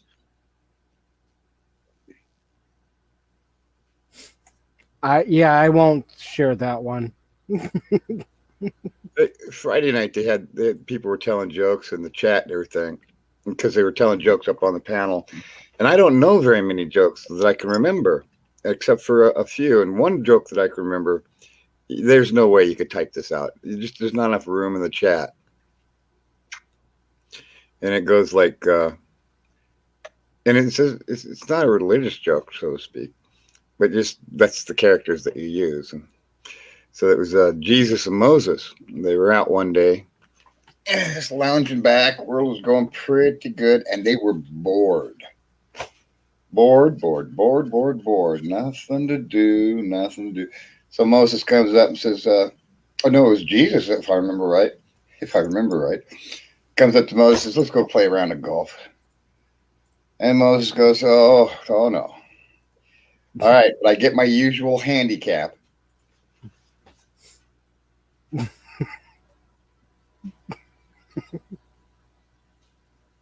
Pussycat Lounge. Pole dancing. For the cat lovers. That's hilarious.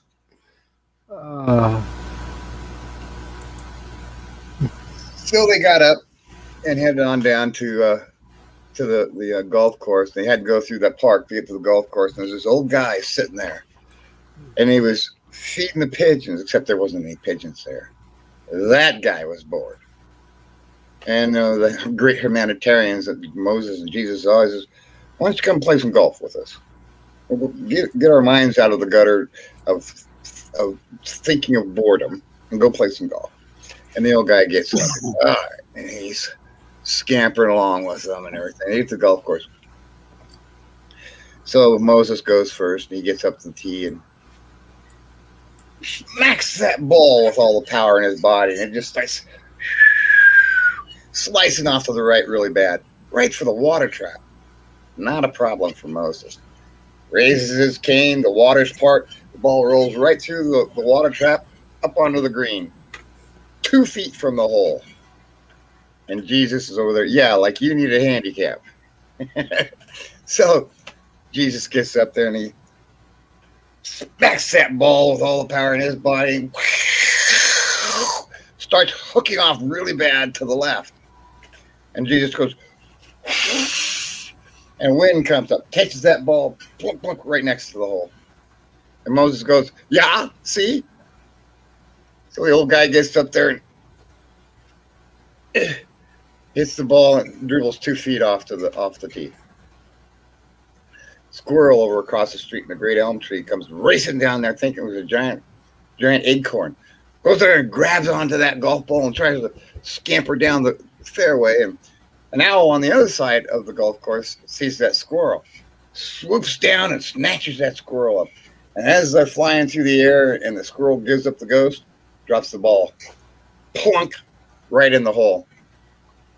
Moses and Jesus going, oh, ah. So Jesus turns to the old guy and slaps him on the back. Nice shot, Dad. That's my joke. Cute. That's good. That is good.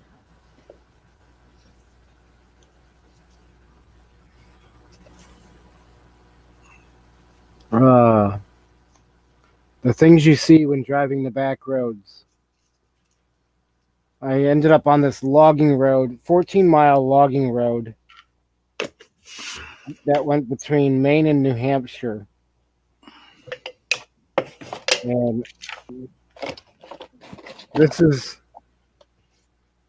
the state line sign that I came across.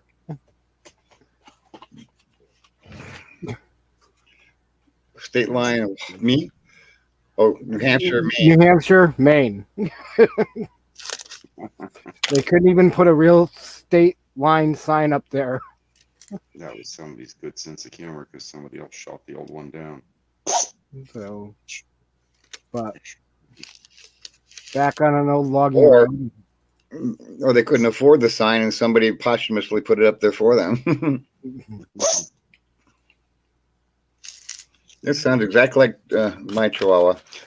It was a Pekingese Chihuahua mix, but with short hair. Not much difference. I like Pekingese. They're cute.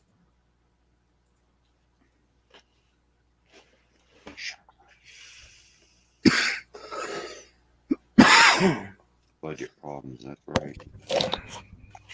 Oh, I'm a sailor, and I think that's being a sailor is the reason why I forget jokes easily. They got some really bad ones.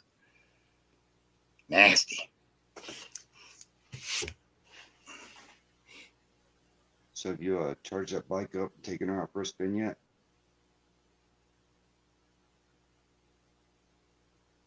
Did I do what? Have you put a charge to that bike and taken her out for a Yeah, spin I yet? got it charged up. That's what this morning, and it's raining. And I was gonna go. I was gonna go to the store. My first bike ride was to go to the store and buy a 6-pack of beer. So I walked to the store anyway. I got a 6-pack of beer. Made it halfway through this beer about 6 hours ago and never finished it.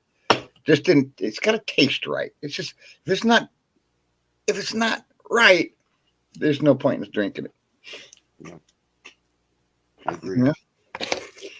If you're trying to fix something like you can't sleep or it's got to taste right. Yep.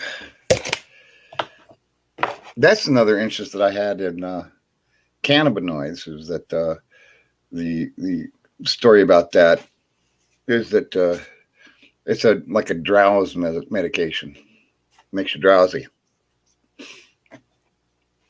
So There's a pill for that. yeah, pills. So is that a pedal assist or is that a lever assist? Yeah, pedal assist. It's got 5 different assist levels. 7. It's got 1 to 7. So 7 different pedal assist levels. No, 5 different pedal assist levels, 7 gears. That's right. Okay. Boy, you got to sit down and read that manual when you get one of these things. If you don't, I'm lost. It took me 30 minutes to figure out where to put the key. And then it took me 10 minutes to figure out how to operate the key, because here's the brilliant thing. I got to show you this. It's just, I would not have done this if I was them. It's just brilliant.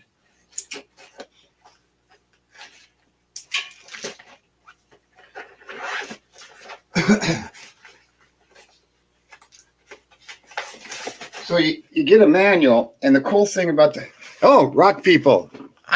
My mom and I were the first ones to start making those, by the way. And we called them Yellowstone rock families. And for proof, I have videos of it back in the 1960s where we were making them for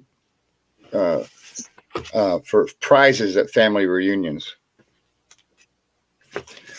The first ones I saw were called Pet Rocks. Yeah, Pet Rocks. That was in the 70s. That guy became a millionaire with a stupid idea. That's the American dream, right? Yep. I love that. The love boat thing, Dale. So in this book, they show you a picture of where to put the key. Right there, okay? Right? But here's what they don't tell you. That picture is on the battery itself. The battery you stick inside the bike, there is no on-off switch keyhole anywhere on that bike. It took me half hour to find it. And it's not marked. You can't even tell that it's a keyhole. So you stick the key in there. But I got the battery out, and lo and behold, that was on the battery. It's just okay. Now, in a way, that's stupid, and in another way, that's brilliant, because you don't want people to know where the keyhole is on the darn thing, right? But then again, you can't find the keyhole because they got that battery line going right underneath the frame right here. And that's all where all the wiring is, and you have to pull the wiring out of the way to get the keyhole. Frustrated me, but hey, I don't normally read instruction manuals. I'm a guy. I'd love to have one of those, but I'm not even sure if I can ride a bike anymore. I might get one and ride it a couple times, and it might hurt me so bad I just don't ride it again. Get rid of it. While I was doing hospice care for a friend at the coast, I took the time to take a 3-wheeled Schwinn Meridian trike and put a gasoline-powered motor on it. It took me 3 months to build it, start to finish. About a month and a half of that was diagnosing bad parts that they'd sent me from the factory, the parts I bought. An ignition issue that I couldn't figure out. It had spark. I sympathize with it had gas. It should have ran. I sympathize with Dale on that love boat connection thing. Okay, you see, you don't put men and women on the same boat. You don't do it for a reason. You're out at sea for 2 months at a time. What's going to happen? Someone's going to get pregnant. Mm-hmm. And that causes a whole different aspect. You need an additional doctor on the ship, because pediatrician, and you're out at sea for 7 months out of the year. So you're just not done. It's not the fact that women can't serve in the Navy. Yeah, sure they can. I got a lot of women friends. In fact, I go fishing and pull out like 50 mackerel, and I'd go and over to the women's paddock, and we'd have a big fish fry. Nothing ever happened. We just enjoyed each other's company, and we all went to our different paddocks and went to bed. And it's not the sociological concept of women on the boat. And here's a good example. And we're in the Gulf of Oman. Every time I go on a cruise, we wind up in the Gulf of Oman, except for my first cruise, which was just Vietnam. And we're in the Gulf of Oman. And so every Christmas they bring over the USO, and the USO always brings over the Dallas Cowboy cheerleaders. The fights, people getting or dragging themselves up on the stage. Just blood was everywhere. So 2 months out at sea, women on the boat, they are guarded by Marines with M16s. That's how bad it could get.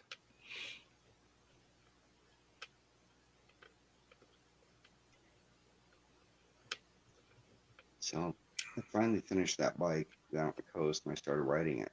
I was very proud of myself because they don't sell a motor that goes on a trike. You have to modify a lot of things to put it together.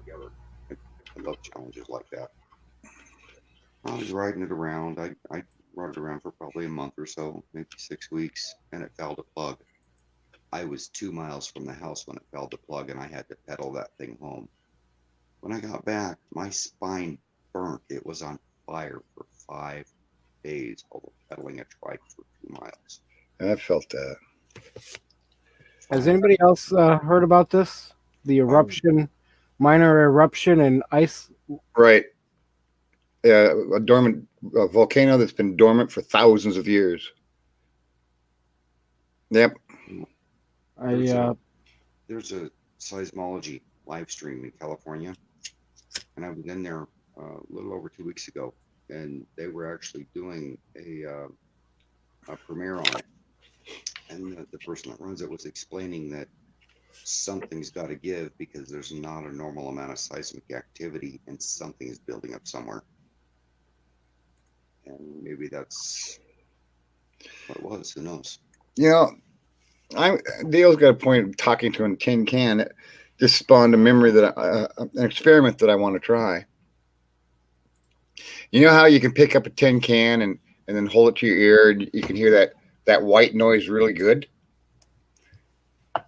Even more prominent, 10 times fold, is picking up a big conch shell, and you can hear people talking all around you, and you can hear the white noise in the shell.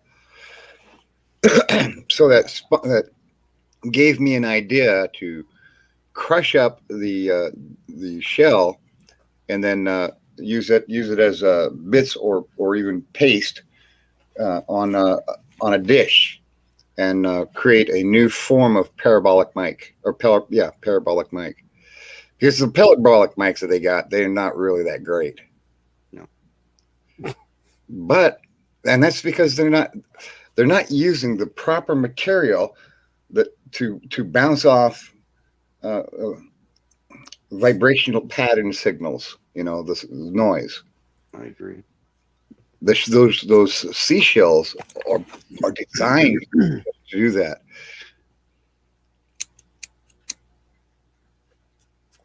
Yeah, there's a live stream right now. I'm not playing it because I don't want to play other people's content.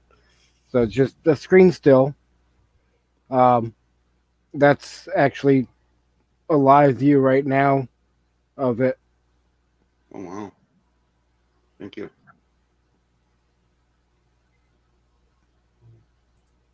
Way up north. It's not. In fact, it was Captain Bird, who then became Admiral Bird, who went down to the Antarctica. He was the guy who took off from Iceland to see if he could fly over the North Pole. Yeah. And he disappeared for like a week. And then after being disappeared for a week, he was flying back. Where did he get the fuel? That's what everyone was wondering. So he told his story, and after he died, then because he was given a gag order, after he died, then his bibliography was published by his son. It was his memoirs. Yeah. That a craft came up and shot some kind of a beam at him and took him into the inner Earth. Yeah, but I remember it very specifically. It's very interesting how everything went from white, all of a sudden it became green. There was this glow. There was no sun, but there was a glow and a warmth and light everywhere. But it wasn't like the normal sky that we see. And the plane landed. And something different about his account is different than anybody else's because he didn't lose power. His propellers are still going in his account, his bibliography. Everybody else is saying that their cars turn off mysteriously. Yeah. Well, So yeah, that was pretty interesting. To have ran out of fuel, and they were getting ready to go out and look for him because he'd had enough fuel to be gone, and he should have been back hours before. And Yeah, right. They guaranteed he'd ran out of fuel at this point because he'd not have enough fuel to stay in the air for this long. And about the time they were assembling the search team, knowing that he'd already crashed at a minimum of 2 to 4 hours before, they're getting ready to take off, go find him, and there he comes in on the radar. Right. There's no place to land up there. There just isn't, because it's not, contrary to popular belief, it's not just a sheet of ice up there. It's full of fissures and crags, and there's just no place to land an aircraft like that prop plane. Well, he didn't have to. They did it for him. Exactly. So anyway, that was either. That was fascinating. That was really interesting memoirs. Yeah. So we have the nuclear bomb. Go tell your leaders, knock it off. We're watching. Hi, Bree. Hello. Come back.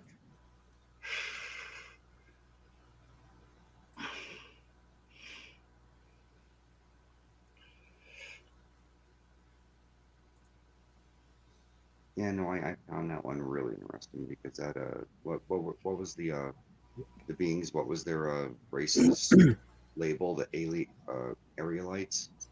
I have no idea. Something like that. I probably know, but I forgot. There were swastikas on their equipment. Yeah, right. Yeah, and so boy, Admiral Byrd was chasing swastikas from one end of the planet to the other, literally. Yeah, no problem, Dale. Aerialites, sort of like the Aryan people. Yeah, where did Hitler get his idea from, right? Mm-hmm. Yeah, it was. Well, I have a decision to make. I can either leave this running or I can shut it down. I have no desire to go to bed anytime soon, so it's all up to you guys. I got things I should be getting done. I mean, I already had my nap. I mean, I can let it run another half an hour. I know Bree just got back in, but so how you doing, Troy? I have no desire to fall asleep in at least the next 30 to 60 minutes. That's me, and I welcome it, but it's not there yet. Well, I can keep it running for another half an hour and then call it quits. I'm still not seeing anybody popping up that is either doing a live or... Oh, let me take a peek at that. See, after years of laying in bed for 8 hours straight trying to go to sleep, I've given up on it. I would rather sit up and do something than just lay there for 8 hours wondering when I'm going to fall asleep. 2 p.m., 8 a.m. That's traveling Robert at 8 a.m. 6 p.m. Yeah, see, I don't have that one. And I'm sub to Traveling Robert. And the PMs that I'm giving everybody is Mountain Standard Time, so adjust accordingly. 1 p.m. But I can't get a word in edgewise when there's 600 people in chat on a slow day, so I just enjoy watching it. 7 p.m., another 8 p.m. Boy, there's a lot for a Sunday. That way last Tuesday and Wednesday too. There's like 8 people, and the earliest one is Traveling Robert at 8 a.m. Mountain Standard. Okay, so not until 10 Eastern, I think. It was 2 weeks ago on Tuesday or Wednesday. There were up to 6 live streams at one point coming on all at the same time, or running at the same time. It was like, I know all these channels. What do I do? Where do I go? No, see, technically, he should be on now. Oh, it's a premiere anyway. Okay. Technically, he should be on by now because on the East Coast it's 8 a.m. right? 8 a.m. Our time. Yep. Yeah, that's when it's supposed to be going on. Oh, Oh, no. It's 8 a.m. My time, so it's be well, then that'd be 10 p.m. your time. That'd be right. okay. Okay. So I'll just leave it another half an hour and shut it down. So yeah, What time is it there, Solux? 5 or 6? so it'd be noon your time when he comes on. It's 6, a little after 6. 6, okay. Or an hour ahead of me. Mountain Standard Time. I'm on Bree time. I'm on fairy dust time. Oh man, Bree would have loved the Renaissance fair that I hosted, because we had ourselves a fairy princess, and anytime that the knights would be battling, the styrofoam battle swords, and they die, the fairy princess would come along and sprinkle fairy dust on them and wake them back up.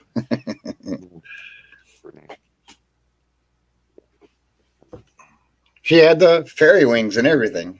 We have what's called the country fair over in Eugene area in Bonita every year, and it's very similar to a Renaissance fair. People dress up, do whatever they want. There's wine. Even the guests, right? They have a farmer's field that's like 10 acres of nothing but RVs all parked as tight as they can get them, and that's the parking lot. 10 acres was not enough for us. I hired 20 acres, but every year I'd hire Renaissance people, jousters, out of Denver, and to come up, and they were a crowd drawer, which is why I did it. nice. But all the money that was earned up there was donated to Zoo Montana, so that's why they let us use their 20 acres. You need 5 acres for jousting alone, I'm telling you.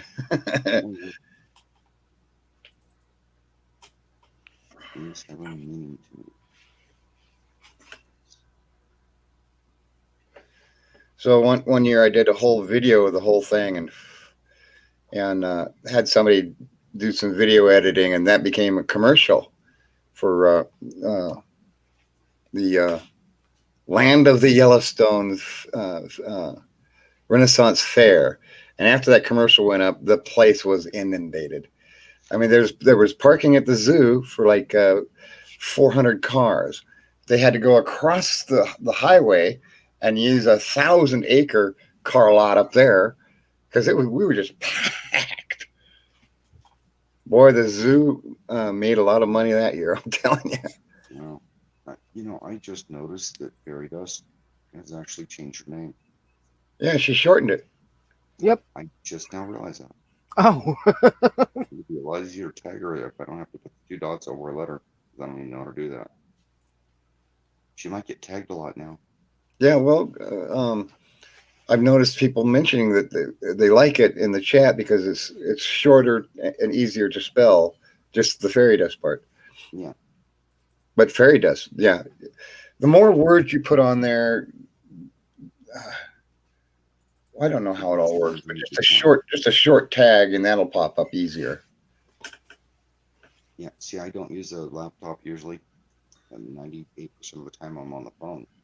I have to fill out everything on the tag, starting with the Avasam and exactly the way they spell it all the way through, or it doesn't tag them. Oh. I think I found what I was looking for. Maybe. If I can remember the...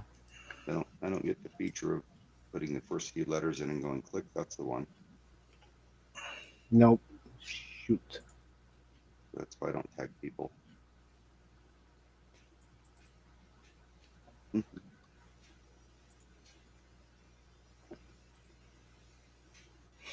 They're saying after they're done with Como, they're going after the governor of Michigan.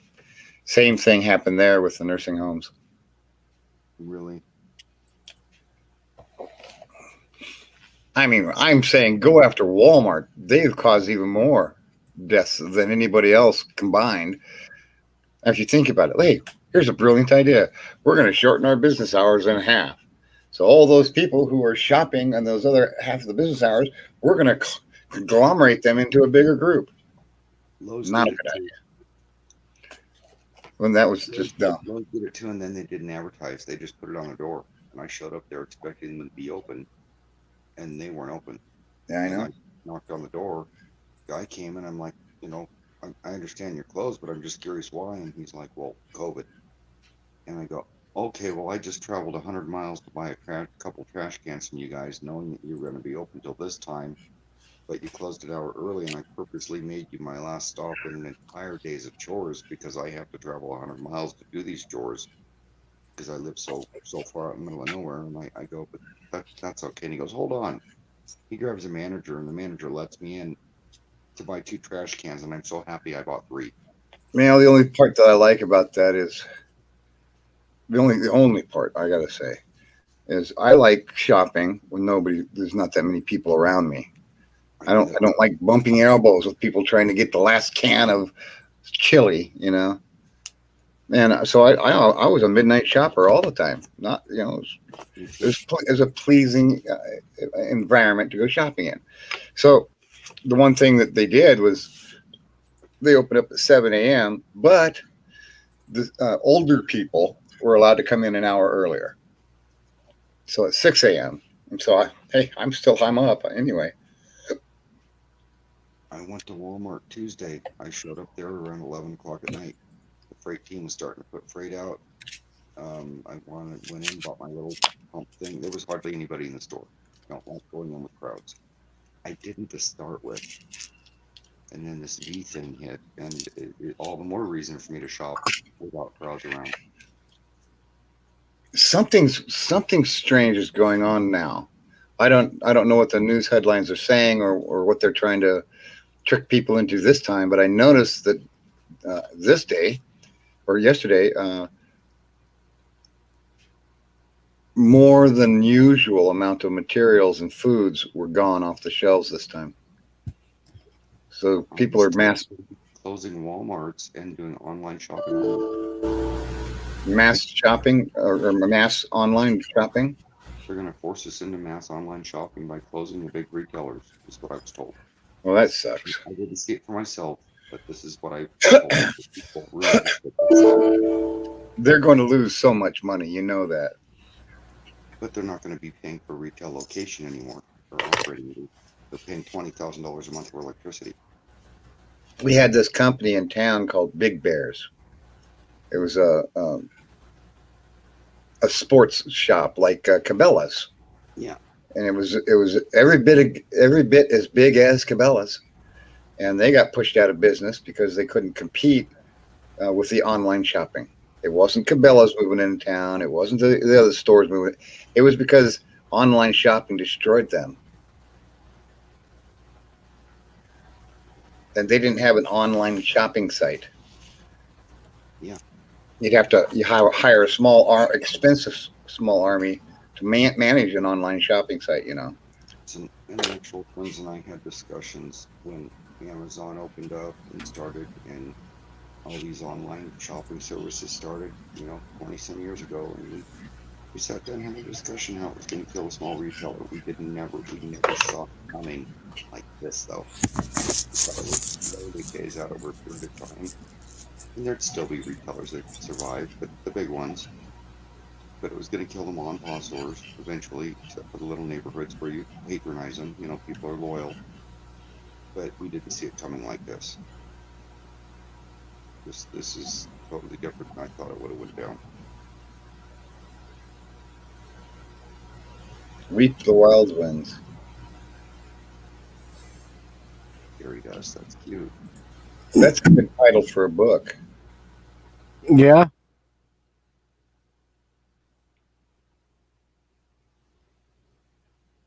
It is. Yep.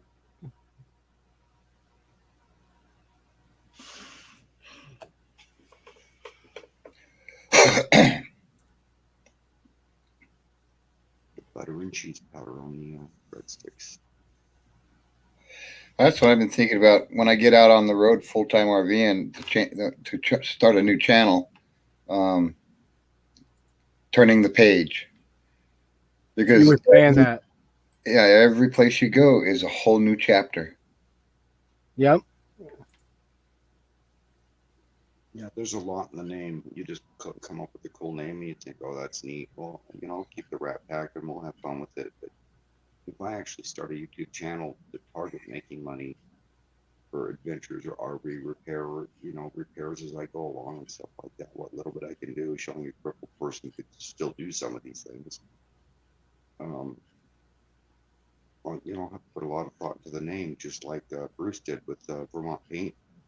So Vermont Paint and Photo is getting massive hits now because he changed his name.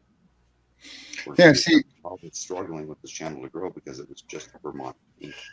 you come up with a cool name, and there's always going to be somebody out there, not just somebody, but a lot of people out there, and they're going to copy your name, trying to draw traffic to them. And so if when I start that and I come up with a cool name for a YouTube handle, and I'm going to have it copywritten, the name. Yeah, Nomadic Fanatic did that. So yeah, exactly. So when somebody comes up and they're, no, I'm the real Mike. No, no. So if anybody says that they're the real Mike, their site will be taken down completely, no questions, because it's copywritten. Well, I ran my channel name before I started it past a big YouTuber that I'd met, and because I used Nomadic in the beginning, I could just see the look in her face, like, because there was Nomadic Fanatic and she was friends with him, and I could just see the look on her face, going, well, okay, yeah, it'll be all right, sort of thing. And nothing was discussed about that, but I could just see it in her face what she was thinking. And then all of a sudden, I'm not the only one with the name Nomadic in it now. All of a sudden, there's Nomadic this, Nomadic that. Nomadic became the big name in the beginning of a lot of channel names. But I was one of the first ones to follow another big YouTuber and thought, well, that's a cool name to put in the beginning. There was this one guy, and this was the case of the reason why I'm going to copyright. There's this one guy I've been following since his very first video, and it's called Primitive Technologies. He didn't understand the concept that he could make money off of YouTube. He put up one video, and in hours he had millions of views. He's got all the videos he's put up over a couple of years. He's got 950 million views. And he had a private site, and I was over there discussing stuff with him, and I told him you have to monetize. You have more than enough subscribers. You have more subscribers than the news organization. Yeah. Brene, I agree. Right. Yep. I agree with that too. Oh, it's good, and that's the whole point. And I was telling him, I said, because you're getting this many views, you have to copyright Primitive Technologies. You have to do it. And he didn't do that. He did monetize eventually, and he made a lot of money, but he didn't copyright. So now you go on there, Primitive Technologies, and they're everywhere, living off of his laurels that he made. So that sucks. So he hasn't put up a video now in a year because of that.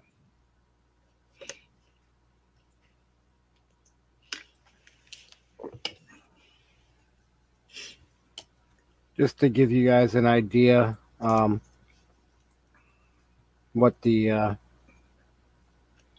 I deal with as far as coming off the camera.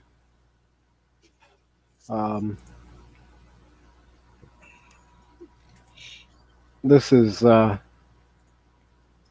what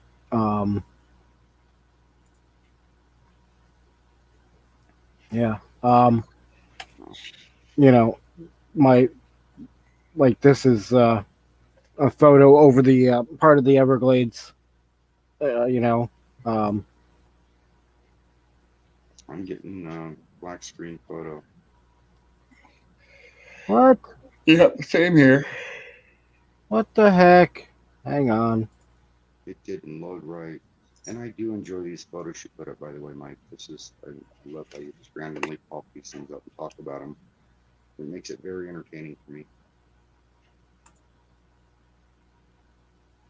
So Mark Robert, huh? Oh my God, I can't believe that. the current administration is thinking about plans to allow migrants to schedule their own hearing dates. Can I do that when I get in trouble? 95% of the people who come across the border illegally don't even show up for their hearing to begin with. Is it showing up now? You never have to worry about it. Yeah. You got a polite sunset or sunrise, whichever the case may be, Yep. over some That's beautiful. duckland. Yep, that's sunset in the Everglades. Everglades. Yep. Beautiful.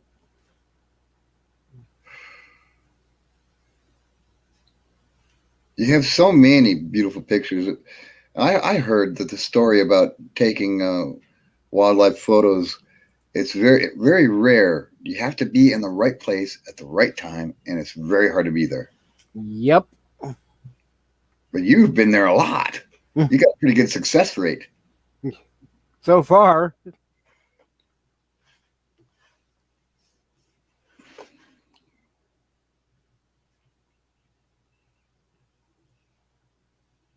But there's days I've gone out and nothing. My grandmother was like that. She had this old Browning, those Browning, those old. Thank you, Brene. You look at the picture that you're taking. It's actually upside down. Those old Browning boxes back in the 50s and 40s that they used for taking photography. And she would sit there sometimes for 10 hours waiting for a squirrel to give her the right picture. Yep. I've heard that, Dale Bruce. Actually heard of people doing that for years.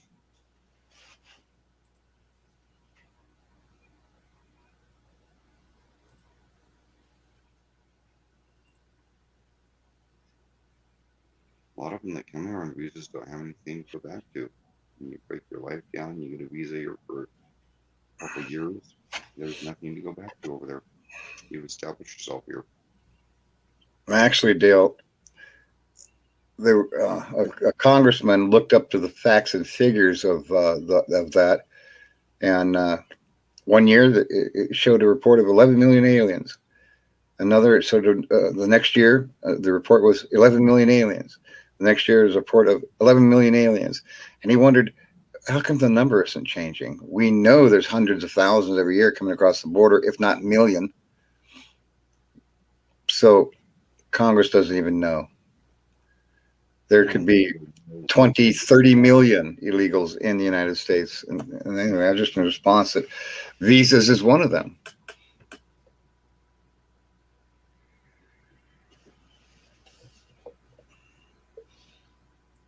Thank you, Bree. And once they fall off the visa and they don't show that they've left the country, do they become a permanent statistic, or do they fall off eventually? I mean, people leave without actually showing they left a lot too, And another thing about that visa is the visa lottery was absolutely stupid. You're a condemned criminal in your country, and you win the visa lottery. Now you're a condemned criminal in our country. It's just stupid.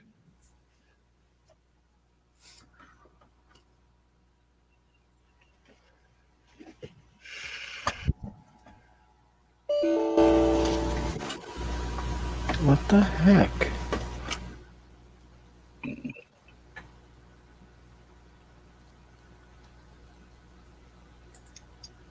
Oh, well. People that have been here on visas, I'd rather have them for my neighbor than most people I've met in my life. I've met some very intelligent people that were here on visas. Curfew. Now they're arresting people for curfew violation. These are adults. I mean, I don't care what anybody says, this is martial law. Now, here's the reason why no one, and I mean no one, can call out martial law. It is illegal in its very essence now to use martial law. Even back in the time of Reagan, when when he called out the National Guard on Berkeley. You can't use martial law because of posse comitatus. No military troops may engage in active combat on U.S. soil. And that one came out in the 60s or something like that, 50s. So no posse comitatus. That means you can't use the National Guard in a military role against your own people. That's why nobody will claim martial law. It's now illegal.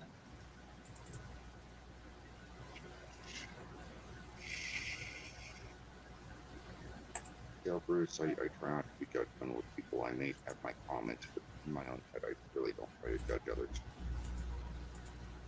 I might be opinionated, but passing judgment. It's not the place. Try to put myself in other people's shoes way too often to get a good viewpoint of why I should leave things alone. I'm a good old-fashioned live and let live person. That's a good point, Dale. And yeah, absolutely, you're right about that, because the way that it has always been well, guerrilla warfare was invented in Central America. We were down there because of guerrilla warfare. It was El Salvador, Guatemala, and Honduras, and they were all fighting amongst each other. It was just nobody knew what the battle lines were. So they put the USS New Jersey, one of our best battleships, in the Gulf of Mexico, and they put our flotilla, the USS Ranger, on the Pacific side, and then we went and we brought the presidents of each country, including Panama, over to show them a show of force. And we said, if you don't start playing nice now, get a hold of your country, then we're coming in. And we showed them what we could do, and it blew them away. And that's when those guerrilla wars stopped. It changed into drug cartel wars. The guerrilla wars became drug cartel wars, and then we started a whole war on drugs campaign, and it never ends down there in Central America. So what I'm saying is, Dale Bruce has a point there. Is who wouldn't want to escape that kind of garbage? Yes. But it's not a political garbage, and so you can't claim asylum over what can clearly be manipulated by their own governments or not. So that's why it's stupid that the illegal immigrants get to schedule their own hearings for asylum seekers, because there is no asylum seekers. There's no religious prosecution. There's no political persecution. There's no reason that they can claim asylum under U.S. law. Under some of those highlights you just spoke of there, Solix, who here has not seen the movie Hotel Rwanda based on true facts?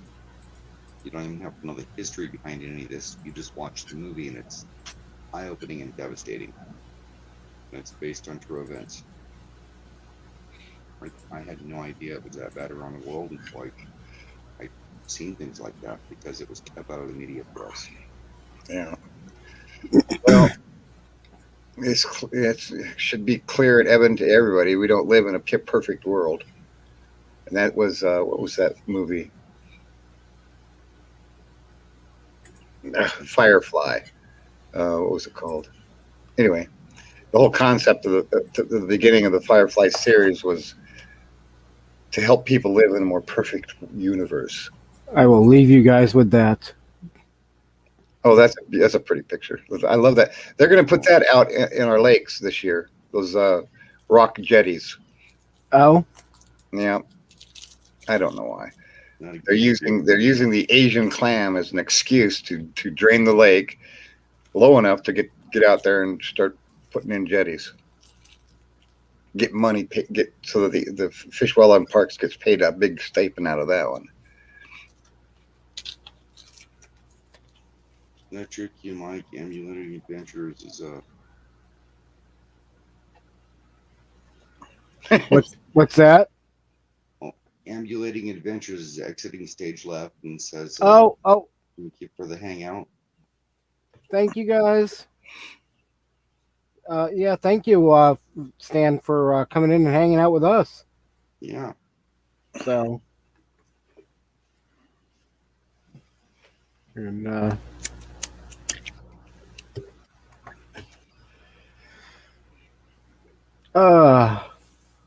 yeah, I did that as a panoramic shot. Here's the thing. Nobody's listening to the angel moms. And now there's a whole new thing that I'm seeing that the mainstream media is allowing to be shown, and that's the immigrants who came to the United States the right way. And here's what people don't know. Every year, 1.2 million immigrants are given citizenship. People don't know that. I don't know why. That is U.S. code. That is U.S. constitutional immigration policy.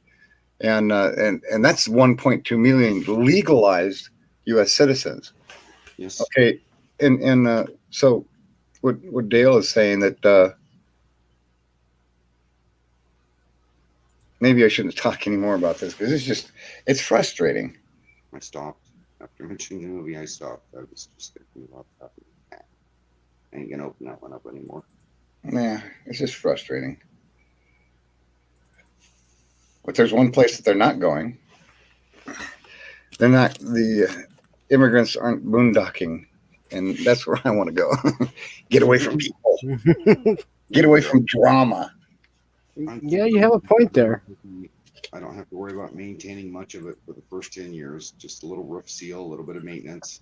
It's nothing like owning a home with shops and a yard and fencing and all that stuff. And just half the taxes on my home alone would pay a campground membership for $1,000 membership. That's too expensive for me. I looked into that. Just half the taxes on my home pay that membership every year. Oh, my stars. I mean, it's not like I had- it's going to be hard to come up with the money to live a nomadic life. You do realize you can have 80% of those taxes waived. It means you only have to pay 20% of the taxes on a home that you're actually paying because of your age and your disability. I can have them waived 100%, but they accrue with interest. And when I pass on or sell the home, I have to pay it back. State of Oregon. When you pass on, you have to pay it back. In Arizona, it's completely forgiven. Each state is different. Now, every state. It's a deferral. In Arizona, it's a forgiveness. Every state is different. We wouldn't be a United States. See, every state is a country. Yes. Legally. In the United Nations, they don't say the country of Spain. They say the state of Spain. So every country is a state. And so and like you're saying, every state is different in the United States. We have our own rules and mandates and laws and to govern our section, which is different than Florida section. And Florida is different than Washington. Washington is different than Maine, and Maine is different than California. So the diversity of the people is what keeps us a state. Am I going to have to run this another half an hour? It's like you might mind. You bought into this. Now you know how Georgie feels when we start chatting. No, hey, no, that's fine. I'm just trying to. I'm just doing it in half-hour segments right now because to shut it off at like 2 hours and 40 minutes is It's not daylight here yet, Mike. So that's right. You usually go till daylight, but then it should be daylight over there now. Yeah, we're here, right? Oh yeah, it's been daylight for like the last hour.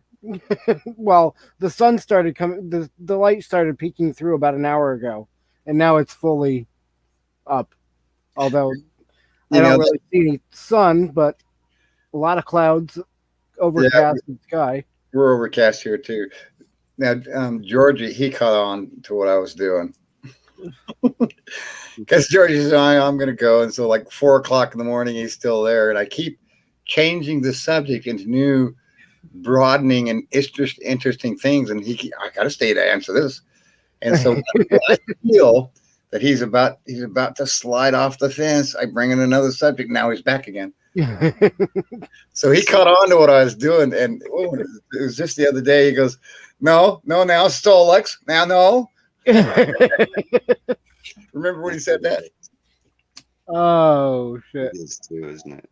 Yep. That's what's different about George's chat, Mike's chat, and a few others that we go to, these small chats, is that it's very engaging. Whether you're on the panel or in the chat, it's not just entertaining and choreographed like a lot of the other people do. Oh, yeah. These are It's off the cuff, whatever. Mistakes are made, and I'm proud of my mistakes. Or I'm proud to make them, not proud of them. Yeah. And everybody can be very involved in these chats instead of just trying to get a word in edgewise to say hi to somebody in the chat. Yep. That's what I like about these chats. And then I'll just, take in once in a while, just throw some pictures in and. Mm-hmm. And we ooh and ah and love your pictures. Yeah, I love your pictures. Yeah, I do. Yeah. Why, thank you guys. Oh yeah. And the traveling DJ, that was great too. Yes, and I still haven't forgotten about that.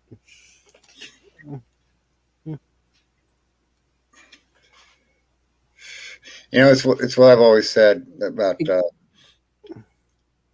what Ferry does say. Each subject is knowledge, and Yep.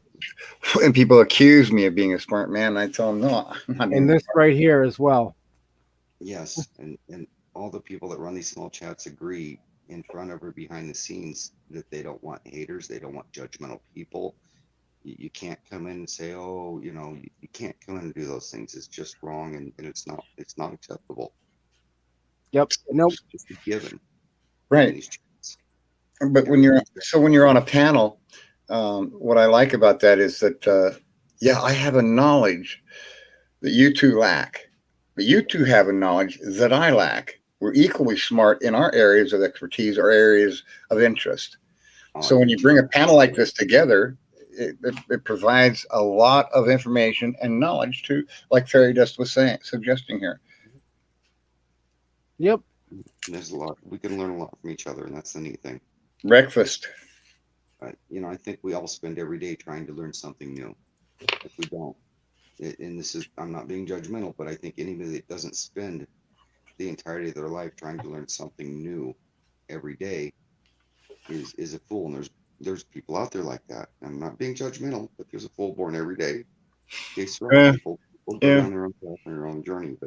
And I want to have a word with our creator about that. I want to tell him 80 years of life, or 65 years of life on average, it's not enough time. There's too much to learn. Not enough time to learn it. It's how the plan was built, Solix. I know. I don't believe I shared this one. Learning as much or more as I like sharing some information, and it's really neat to come in the chat because I can learn stuff from people on the panel. I can learn stuff. Bam! I can learn a lot. There we go. Almost entertaining myself. Oh, the epicenter of the creation of fog. Exactly. Fairy Dust. Yeah. Brilliant. I've seen that before, but you know how rare it is to actually be there at the moment? Yeah. That is a neat one. Yep. Yeah, I was driving along one morning and pulled over because I'm like, that would make an interesting picture. Too much fog on the side of the trees. Pull the overflow valve. Here we go. Okay, release a little. There. A lot of scientists, even scientists, would be interested in that picture. It's all staged. Nice. Okay, you got out there. I ran out there with a little fog machine, pointed it up, and that's what you did. A giant fog machine. That was a lot of more fog than. Dell's funny. Dell's being funny. I love it.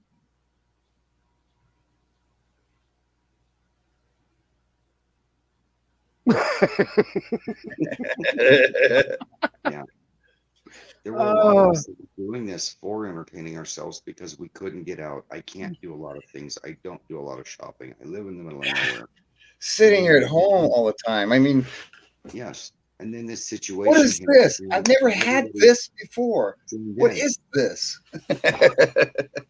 I'm still trying to figure out where this came, where all this came from, Well, we're not active, and Right. And then half the country goes into lockdown, and all of a sudden, people found that this is happening on YouTube. It's like, oh, how cool is this? We can interact with people. We can have fun. We can entertain each other, and we don't have to leave. I'm doing this from my friggin' bed, for God's sakes. Pardon my French. so the So, concept, I mean, the concept. and I'm happy with it. You're happy. I'm not happy. The concept that I was putting out before was 210 pounds. That's what I weigh. I eat like a bird. This is breakfast. This will last me until dinner. I'm eating like a bird, and I haven't lost 1 pound. I haven't gained any weight, but I haven't lost a single pound in a year. So, because I'm not active, I'm not out there backpacking, doing all those other things with a busted back. I got to tell you, that's a lot of fun. You go 50 feet and you sit down for half an hour, and you get to see a lot more by sitting down. But it takes me a long time to get to where I want to go, and I enjoy that. And that keeps me active. It keeps me from being in a wheelchair. Sitting here, I am in more pain than I ever been than when I was out active. Oh, that's the fog moving in now. Nope. That's clouds up on the Highline. Blue Ridge Parkway. Yeah. Yep. Yeah, and not just physical parts, Solix. I'm stretching my noodle, and that's so important to me. Yeah, that's true. Just to use my brain, get in here and use it some, because if I don't do that, I feel so worthless. That's very good. Pros and cons. It's so therapeutic for me.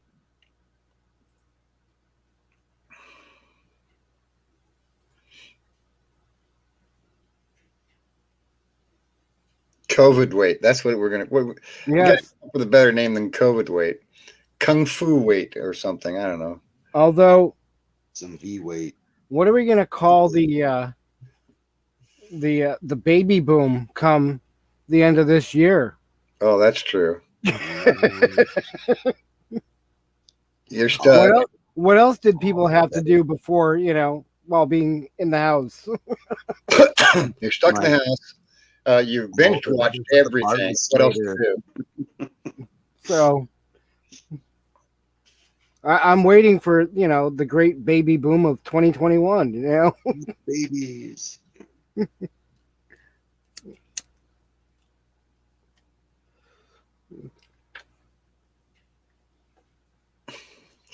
The great baby boom of 2021. Because it's happening. It's starting. Mm-hmm. Oh. Well, what do they call it? It's generation. And that's counterproductive, actually. If you think about it, millions upon millions of people out of work, and then there's a baby boom. The economy is in a crapper. It's going to be the worst time for the baby boomers, the new ones. Oh. Yep. I can't help it. I always think. Well, Dale, probably in another few months, you may see the population rising. I don't know, but I mean, what else did people have to do? Couples have to do, being on 24/7 lockdown at times. Part of last year. Fairy dust. It's not easy. The journey you're starting is not easy, because I was forced to retire at 38 from crippling myself. Literally crippling myself for weeks on end just from a hard day's work. Coming home, sneezing, hitting the ground, and not being able to even move for 2 weeks. I mean, peeing in a pop bottle, the whole 9 yards. And it took me, okay, so this has been 13 years now. And I just felt that I was coming to grips about 3 years ago with my new life, after 10 years of realizing I cannot be the person I used to be. I'm not that go-getter anymore. I'm not the guy that's out there just wowing people with my skills, remodeling this and that. And I finally came to terms with, this is my new life. and then a new injury happens and it changes your whole aspect of how your life is, and you have to readjust again. So The adjustment. you have to keep readjusting. I thought it would be I can get a grip on it. No, it's a constant curve. You're constantly readjusting to this new life of being disabled. Like the meeting I had with the doctor the other day. Really, she wanted to know why I wore sunglasses into the appointment from outside. And I go, because it was bright outside. And she goes, well, I just thought it was odd you're wearing sunglasses inside. And I go, and I pulled him down to look at her, and I said, well, it I'm was sorry, bright Troy. outside. I just wore them in here. And the second the sunglasses came off my face, she dove at my eyeballs like a dog to a piece of raw meat to evaluate my eyes. I almost backed up and fell over like, what the fuck is wrong with this doctor? The second she could see in my eyes, she was judging me for being a drug addict. All she had to do was say, can I look in your eyes? Could you take the sunglasses off for a second? And it would have been completely different, but she took some opportunity to lurch at me and stare into my eyes. So Dale Bruce said something that tickled you Tell me there, how Mike. comfortable that made me feel. What did he say? Yeah, but we've had birth control for years, just saying. And yes, but a lot of the couples really weren't having sex that often. So, you know, some people may not have thought to take birth control. And then they're all of a sudden locked up with each other, just saying.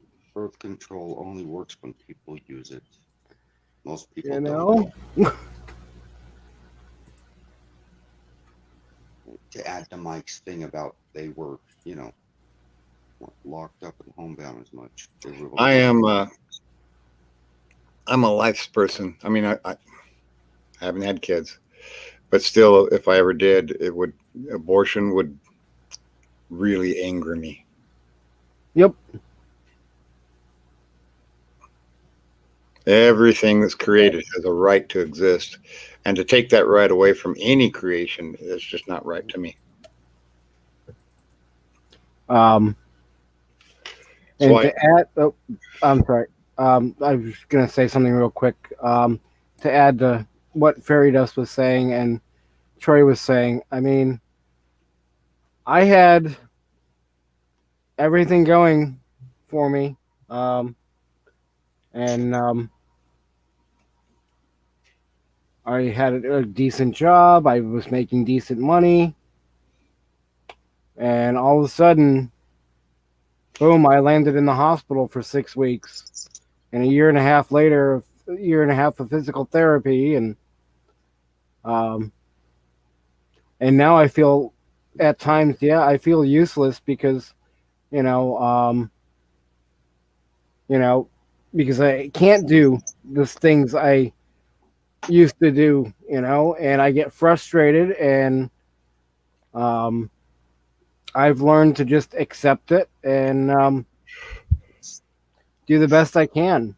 It's the hardest part is accepting you are who you are now and not who you were. Yep. And I still find myself getting upset and angry at myself because the simplest things, like getting down on the ground to look under my trailer or something. If I get down, I'm not getting back up.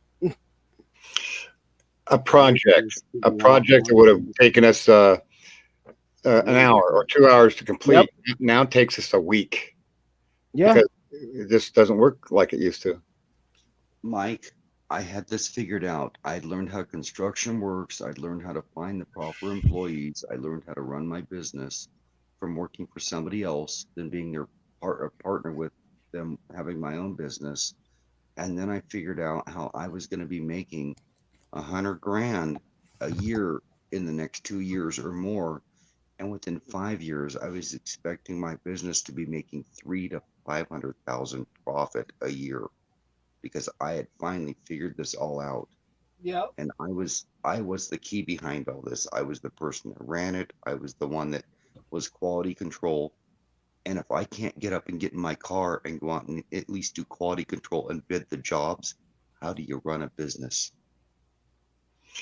Fairy dust makes a pretty good point there. That was the final result to making good money, and I had it all figured out to where I was going to retire at 50 years old, and I was going to retire good. Right. And fairy dust makes a good point. I mean, they wanted to put her in a nursing home when she was 43 years of age. Not an option. No. You can get out, and this is what I've found, and there isn't anything that I can do. I went to work to try and do the work. I couldn't do it. I had to admit to myself I can't do this, and I've never said that to myself before. So I found my own income, and that's by enjoying life out there. And I go out and I look for really cool agates or precious gemstones and things, and I get out in the woods and do that, and I find all this stuff. And it just sits around, and then I finally decided, okay, well, I'm going to sell some of this stuff. I had no idea what it was actually worth. It was worth more money than what I was earning in a real job. Yeah. And so I go out and have fun. I find a beautiful thing on the earth, and I sell it. That's the job I created for myself. And even some of the things you guys can still do. Like if you drop something on the floor, you probably have maybe Troy or relatively easy time to lean over and pick it up. Me, I have to make that judgment call at that moment because the arthritis is so bad. Some days I snap knuckle pop. But if it's not flaring up, you can do it. Yes, right? I can. Yes, okay. I have opportunities. I have to figure out. Yeah, okay. How the hell am I going to get that off the floor now? Right. Because if I try to lean over to pick something up and don't and lose my balance, boom, down I go. You see, I saw that with my father in his final days. I recognized that, and I bought him not the dollar store, not the Walmart shit, top of the line little extender grabber thingies. I have one right here up. I know. Both of you real quick. Mike, I inherited those because my brother's comment. Please, Solix. I missed most of Fairy Dust's last comment. Did you throw it up on the screen for me on the TV? Yep. Sorry. And I'll let you guys continue. That's all I wanted. Thank you. Yeah. Right on. So I bought those for my dad, and he passed on, and my siblings didn't want that. They're not broken, but I was broken, and I was so happy that I inherited those extended reach clamp things. Because they're really good ones. And I use them all the time. So I am with you, Mike, that it's not easy for us to bend down either. Not all the time. Right. I'm just saying, for you, or, some of the things you guys can still do, though, I would have a problem with it, because of the fact that,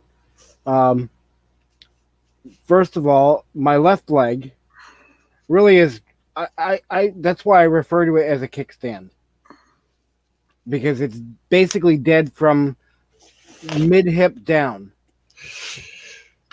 That second video I made on the miniseries number 2, I had to cut out 4 hours of that video because 4 hours of that was me sitting down. I mean, I grab a 2x4 and I walk at 100 feet to the dumpster and back, and I'm sitting down for 15 minutes. It was brutal for me. And Dale, I agree. And but yeah, Bernay, you just lean on people for support. You've got us here, and we're not going to think anything any less. We're all friends here. I'd like to think so, at least. So, I did the same for my father. And I want to apologize to both of you a second ago, but I was waiting for a word in edgewise to get that comment up so I could read it for quite some time. Oh, that's okay. I'm sorry about that. No problem. You want me to flip it back? Oh no, we're good. I'm caught up on comments. It puts them up for 10 seconds, and if I don't pay attention and get them, they disappear. My own father was contemplating moving into a nursing home, And I sat down with him and explained to all that it would entail. I mean, I told him it means that you will have nothing to give to your children after you pass away. And he goes, "What do you mean?" I said, "Well, you go. I don't care what state you go to. It's pretty much the same. You go into a nursing home, and all that you own, including your underwear, now belongs to them." Yes. And I tried, and I tried to explain that to him. When he found that out, he says, "There's no way in hell I'm going to let them have my coin collection. That's in my will going to my son." I said, "It doesn't matter what's in your will. What's in your Right. life? What's in your life is what they're going to take, and you are not going to have that left over to give to them." No, I give just it to have a them now. quick. Get rid of it now. I just have a quick question for Bree. Not Bree. Renee. Brene. The battery operated can opener that goes on the top of the cans. Now, is that a regular cut, or is it cut the side of the can to take the entire top off? I like the side cutters because you can put the lid back on. Yep, that's why. And I've been trying to find one. One thing that always bothered me about the motion picture industry is they've got a can. You know, it's just Armageddon, and they're collecting all their food that they can get. And they got this can. They don't know how to open the can. It's easy. In 5 minutes, you turn the can over and scrape it on the sidewalk, and in 5 minutes, the can's open, perfectly cut. It's like No little bits of metal that you punctured into the can, and it's so simple. Yeah, you scrape the thin layer of the top of the can off and it falls open. You actually see the liquid start to go on the cement. If you ever seen how a can is made, I worked in the world's Yep. salmon cannery, and the can metal is not that thick, No, and that top is actually glued on. right? And so when you rub it, I mean, even less than 5 minutes, you just rub it on the concrete or a rock, and it's open. Yeah, I've that's opened why I like the tuna side fish in 30, can. 40 seconds. What's that? I've opened the can of tuna fish the way he's talking Yeah. about in Yeah. 30 to 40 seconds, rubbing it. You'll literally see the liquid start to leak out. And you Yep. pick it up and look at it, and you rub it a little more, a few more times. Next thing you know, you're in there with a knife, and blink, it's right open. Or you can actually rub it to where the lid just falls off and the food Falls goes off.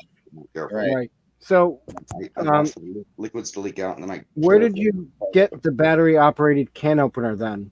If you don't mind me asking, because I've been looking for one. Walmart. Probably like the as seen on TV one that takes 2 AA's, I'm guessing. I Well- had one, a manual one that did the side cut, and I loved it. And I can, for the life of me, I cannot find it anywhere.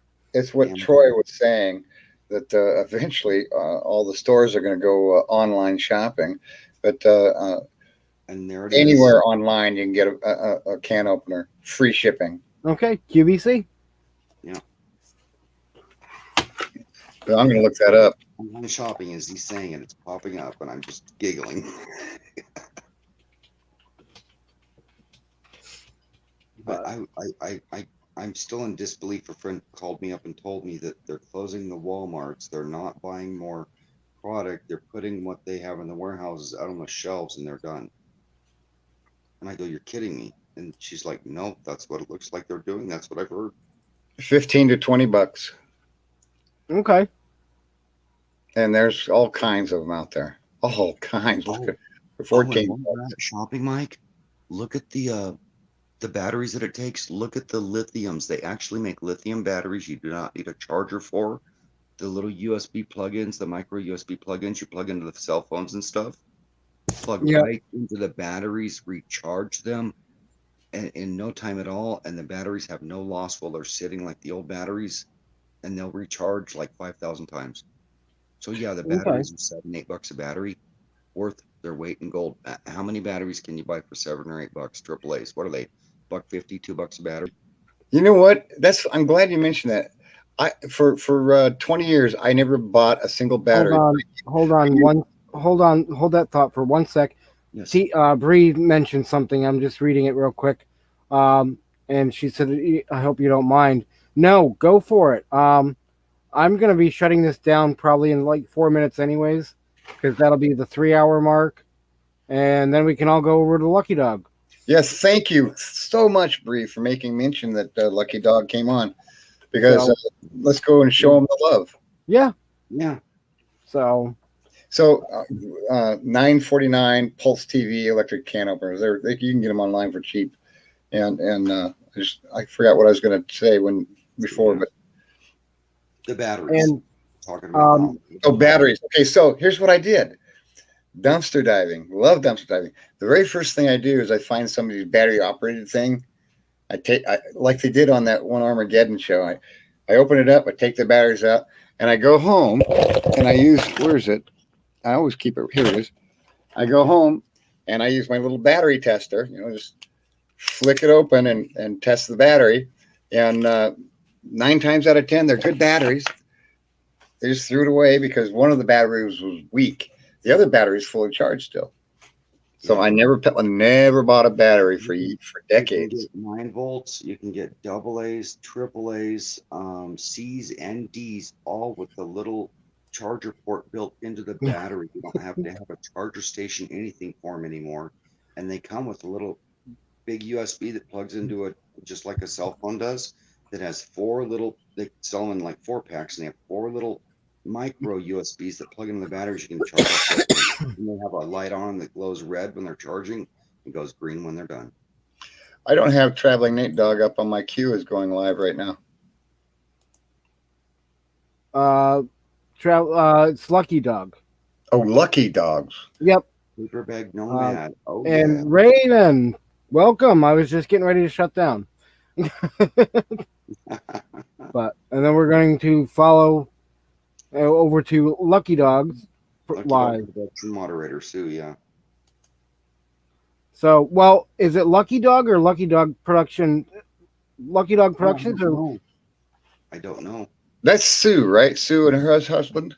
Yeah, but yeah, it'll be Lucky Dog Production moderator is her channel she moderates with and goes and chats with. Okay. And I don't know if she separated them because she didn't have both of them in the beginning. Alrighty. Well, thank you guys for hanging out with us. And Fairy Dust, before you take off, and Bree as well, if you guys ever, and obviously Troy and Solex and everybody else, but my email address is on my About page. Good. Feel free to email me, and I will respond. So just let me know who you are, but yeah. Okay, So, Lucky Dog Productions Ventures. All right. Lucky Dog Productions. It's a mic raid. So yeah. Adventures with Mike Raid. All righty. Cool. Oh, thank you guys. If anybody follows, I'm not sure if it was yesterday or today, but I know that they're gonna do a surprise birthday party for Charlie Grace with what's her channel? Oh God. Yeah, I already have that saved. When is that? I have to look at. I have to look back and see. Lance went way out of his way to make sure everybody knew. So it's always great seeing you and Troy, and it's a highlight of my day. Me too. You're so kind, Solix. I like seeing you come and chat because you got great stories and great information. okay. So I'll see you guys later. All righty. Everybody take care. Have a good day. And we're going to shut this down and see everybody at Lucky Dog. And we're still here.